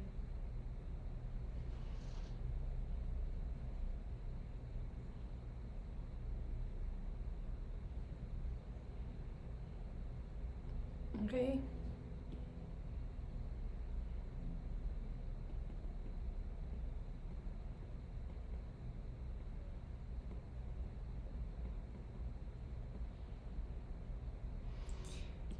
Okay, so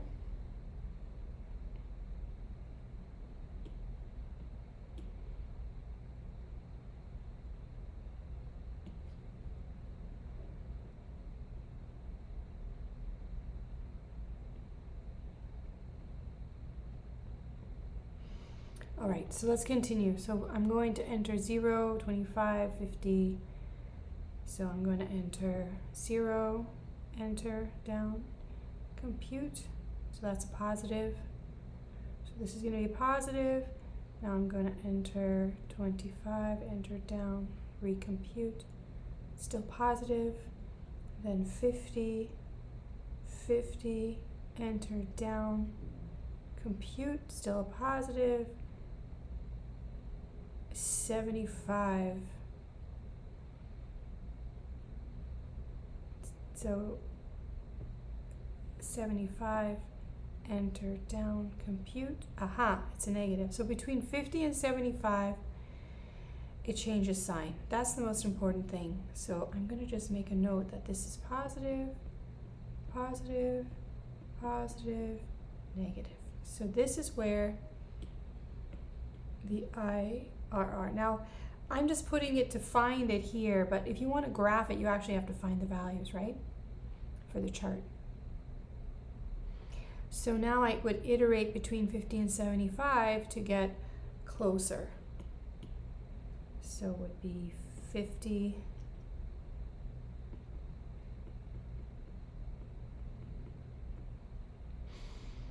which is a positive, I said, and then 55, 60. So actually, let's leave it broad again, and let's leave it broad and then zero in on it, target it.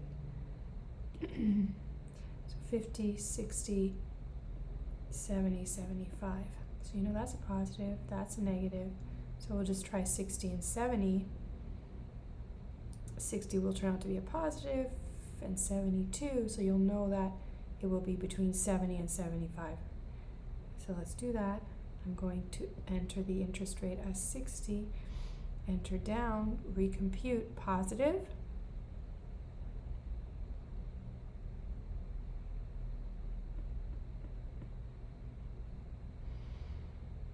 The next one will be 2, 70.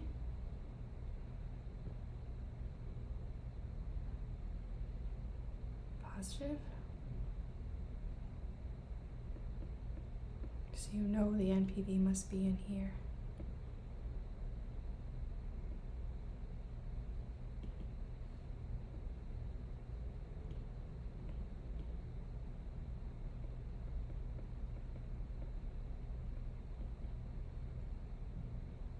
NPV equals 0 in here.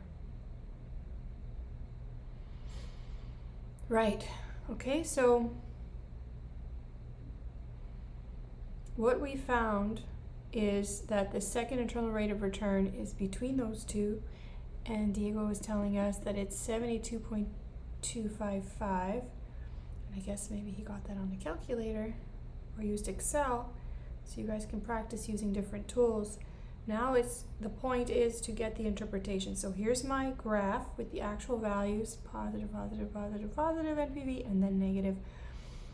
And it's in between here that the project is profitable. Now, no firm will pick an internal rate of return less than 0, because that would mean that they are paying rather than making money to invest. I mean as a return on investment.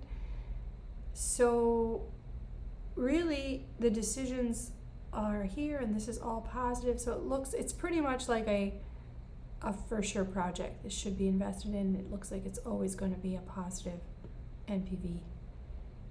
All right.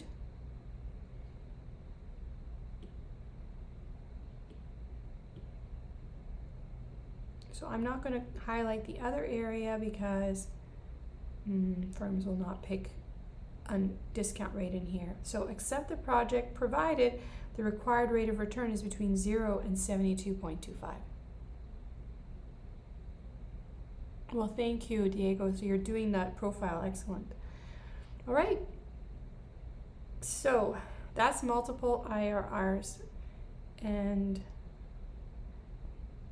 we have one more. I'll just do this one quickly. I'll just talk about it. You guys can practice. Okay, so this one looks like this. So I want to show you this one because it looks different. The NPV will be positive in this range and this range here. So what does that mean? That means that you should accept the project provided that the discount rate or the required rate of return by the company is between 0 and 8.05 or greater than 33.96. Now why does that happen? It looks like it's split. Let's look back at the cash flows. Look what happens. The initial cash flow is high, relatively speaking, relative to the other numbers, it's high. And then it looks like a finance project, so it's flipped relative to the other one we did. That was going down just now. And and then the initial cash flow just offsets the first one, and then this one's kind of big. But look, which is the biggest? The greatest cash flow is way off in the future. So the fact that this cash flow out in the future is high favors low discount rates. Okay, so for this to be profitable, a low discount rate will keep the purchasing power of this amount, right? It will keep the value of this amount in today dollars. So these sets of cash flow, this pattern favors low discount rates to retain the value here, but there's a lot of high cash flows, this high cash flow here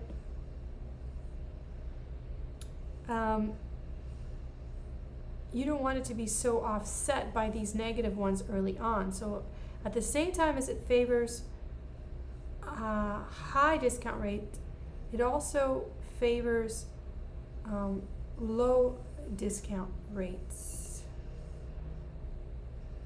When you have, let me think, because these are low. Actually, I would want high for that and low. Sorry, I said it backwards. So this one, you want low discount rates to retain the value here. That's what I said. I got distracted. It's noise outside. It's my excuse. So that one favors a low discount rate to retain the value, and this one, you'd like this to be discounted highly so that it withers away this negative.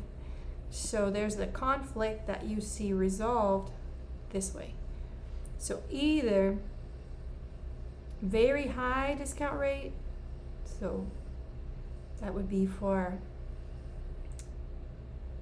projects that are capital allocated for risky investments, and this one is for the other alternative is to have a low discount rate. Okay, and both of those would satisfy the NPV criteria, NPV greater than 0. All right, so it's just a blur of calculations. There's some calculations become simple, but don't lose the point of what we're doing. The calculations help you develop or draw or visualize the NPV profile so you can make your decision. Okay, so it's 11:30-ish. That brings us, okay, let me do a recap with the first page about this. So this is what I was saying at the beginning. I would return here. So NPV gives you a dollar amount, payback period rule and discounted payback period rule give you time to recover costs, and the internal rate of return uses a percentage. So in using the internal rate of return, you're calculating the rate that gives you a break-even NPV or NPV of 0. We are making an assumption while we're doing this that throughout the duration of the project, the IRR that you get indicates that all future cash flows are reinvested at that internal rate of return. So you're imagining that this applies to future investments for this capital. Now, if you evaluate independent projects, so you're just determining if you should accept or reject a project, you're just checking to see that your return on investment, your IRR, is greater than your required. There are some issues, though, that we discussed. What if it's not an investment project, it's a finance project? We learned how to deal with that. We just flip the rule. What if there are multiple IRRs, not a single one? Well, we learned how to deal with that. We create the NPV profile, and using the threshold of the IRR, we divide the areas of the NPV profile curve into the profitable and the unprofitable areas, and then we compare where the discount rate would be to decide if we accept or reject the project. And next we're going to talk about this issue, how you resolve this issue. But overall, the IRR is a popular technique. It's very easy to communicate a percentage return and to explain that for investment projects, this is a return on investment. And for a finance project, it represents like a borrowing rate. So these are easy concepts to convey. Just a last point, we're going to talk about mutually exclusive projects. So we're going to talk about the disadvantage that exists, that thing you have to be careful of, and we're going to correct for it and how to deal with choosing between more than one project. So here we have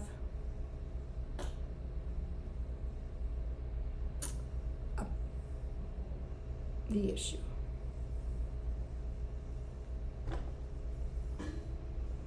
So the problem with mutually exclusive projects, picking between them, can be categorized as one of two, or either of the two problems. One is the scale problem. Be careful when you're comparing or you're choosing between two opportunities that are have different relative investment in terms of like magnitude. So the lower budget project, for an example, for a low budget project would be, if you give me $1 now, I promise to give you back $1.50 at 12 o'clock or the end of the class. Would you pick that, or would you take this next one? Invest $10 now, and then you'll get back $11 at the end of the class. So this would be a higher budget project. Of these two, which opportunity do you prefer, one or two?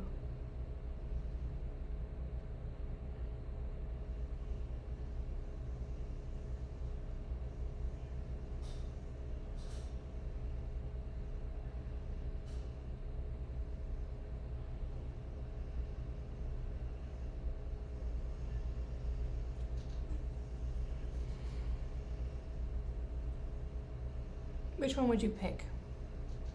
And why?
Anybody there?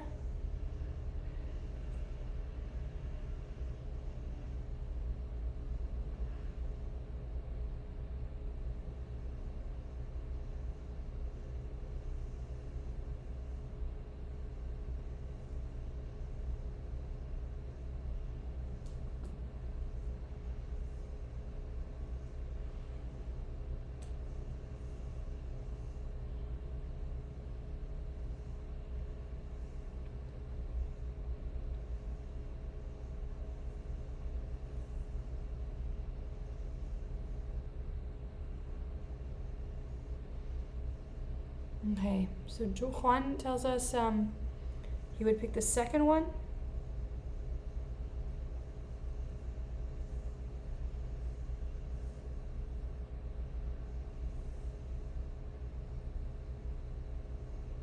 I didn't understand. Juan, are you picking the second one or the first one?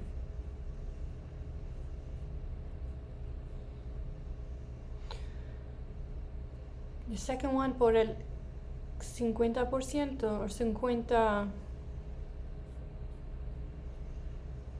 centavos. Okay, all right, so I'm just gonna answer the question because people are not here or not responding. So the thinking would be, well, I'm gonna get 50 cents back on the dollar, so that's 50%. So that's what you would think, oh, 50%. But this is only 10%. So sure, I should take opportunity one. But should you be comparing them that way? Well, no, because one is low budget and the other one is high budget. In the end, which one gives you more cash? This one gives you 50 cents, but this one gives you $1. So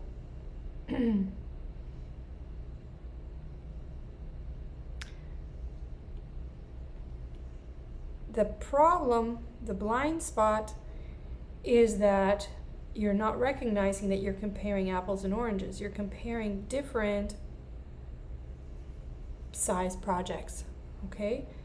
So how do we resolve this, and what implications does that have for us using a percentage like the internal rate of return? So so here's the example. If I use NPV, and I even threw a discount rate in there just for fun, it looks like I should choose number 2 because I'm getting $1, practically $1 back. And that's that's more than 50 cents. But if I use internal rate of return, this looks like 50% and 10%. So how I reconcile this is that you cannot use the internal rate of return when you have comparably different projects. Okay, it's not meaningful. So this is an example. So until now, all I did was evaluate independent projects. Should I accept or reject the project?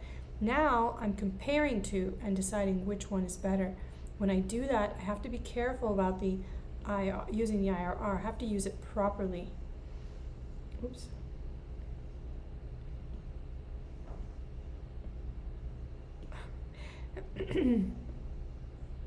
Okay, so how do I do that? How do I use it properly? Well, before we go there, I want to show you another example like the one the last internal rate of return exercise that we just did. This one, the projects are relatively same budget levels, but we have an issue where our revenue, our net revenue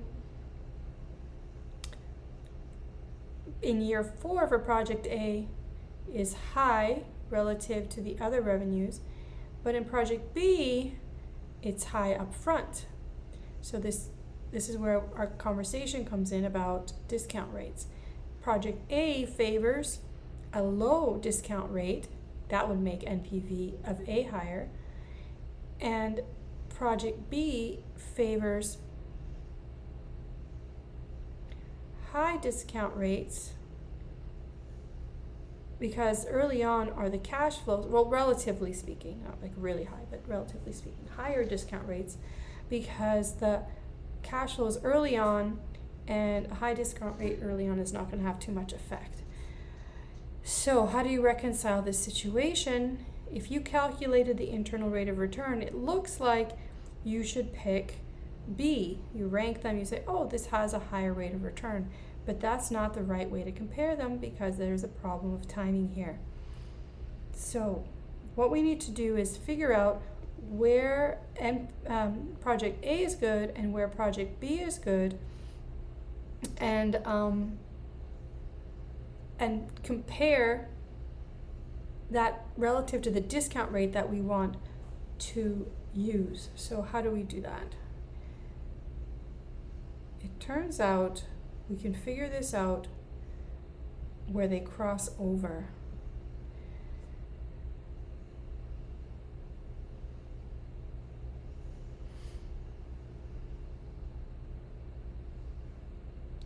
So in general, if you have comparable projects, you would see, one project consistently below the other project, but in fact, they could cross over just like this one.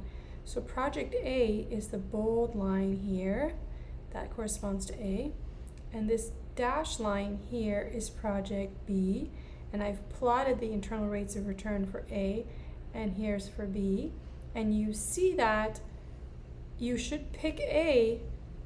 It will be give you a higher NPV than B in this range, and B will give you a higher NPV in this range, but both will give you negative NPV at some point. So what we really want to know is this value. This will help us determine, if we don't have a discount rate,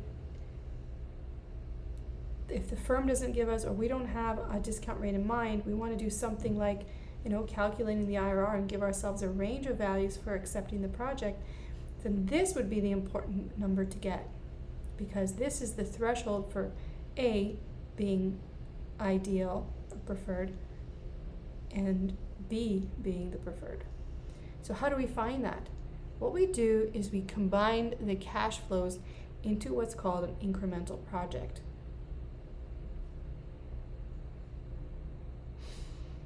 So we do that by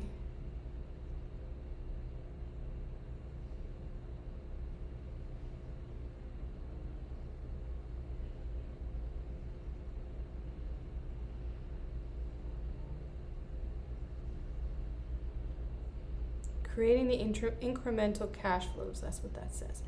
So I am going to take each of these cash flows, subtract in their time period the other set of cash flows. So I'm going to take A minus B. This is called the incremental project, and what it means is pick A rather than B, the way I've done it. Now usually you want to subtract them in a way to make the first one a negative. I don't have to, you don't have to, but I'm just saying that is an easier way to interpret things. I don't know why this is so small. So let's do the subtraction. So 350 minus 250 is like plus 250. So this is 100 negative. And then this minus that is negative 75. This is 0, this is 75, and this is 150. Did I do that right?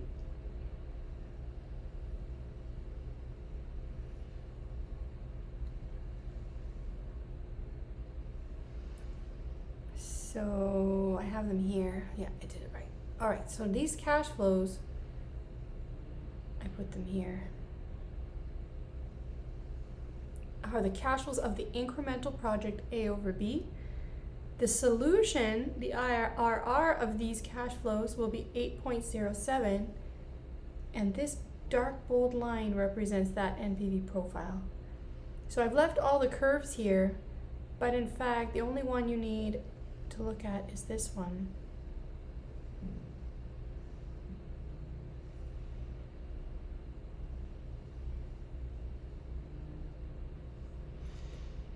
And what does it say? It says, yes, accept project A instead of B up until 8.07, but if the discount rate is higher, you should use project B instead of A.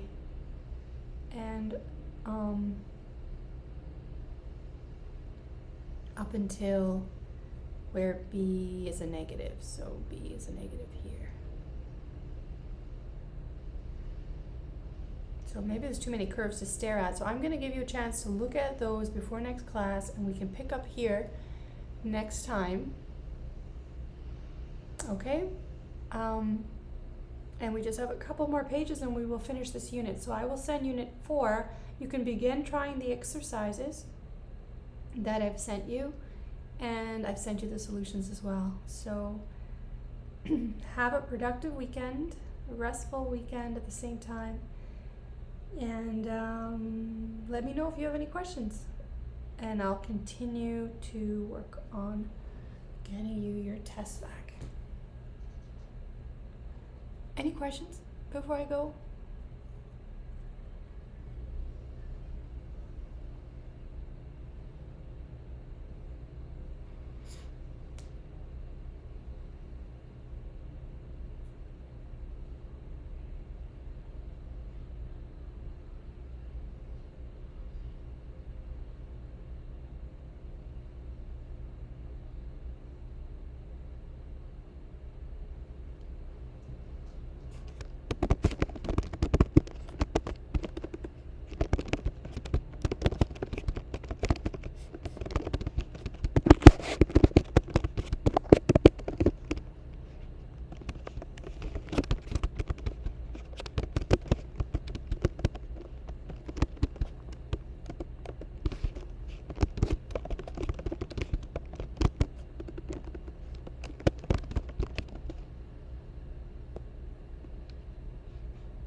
Okay, have a good weekend.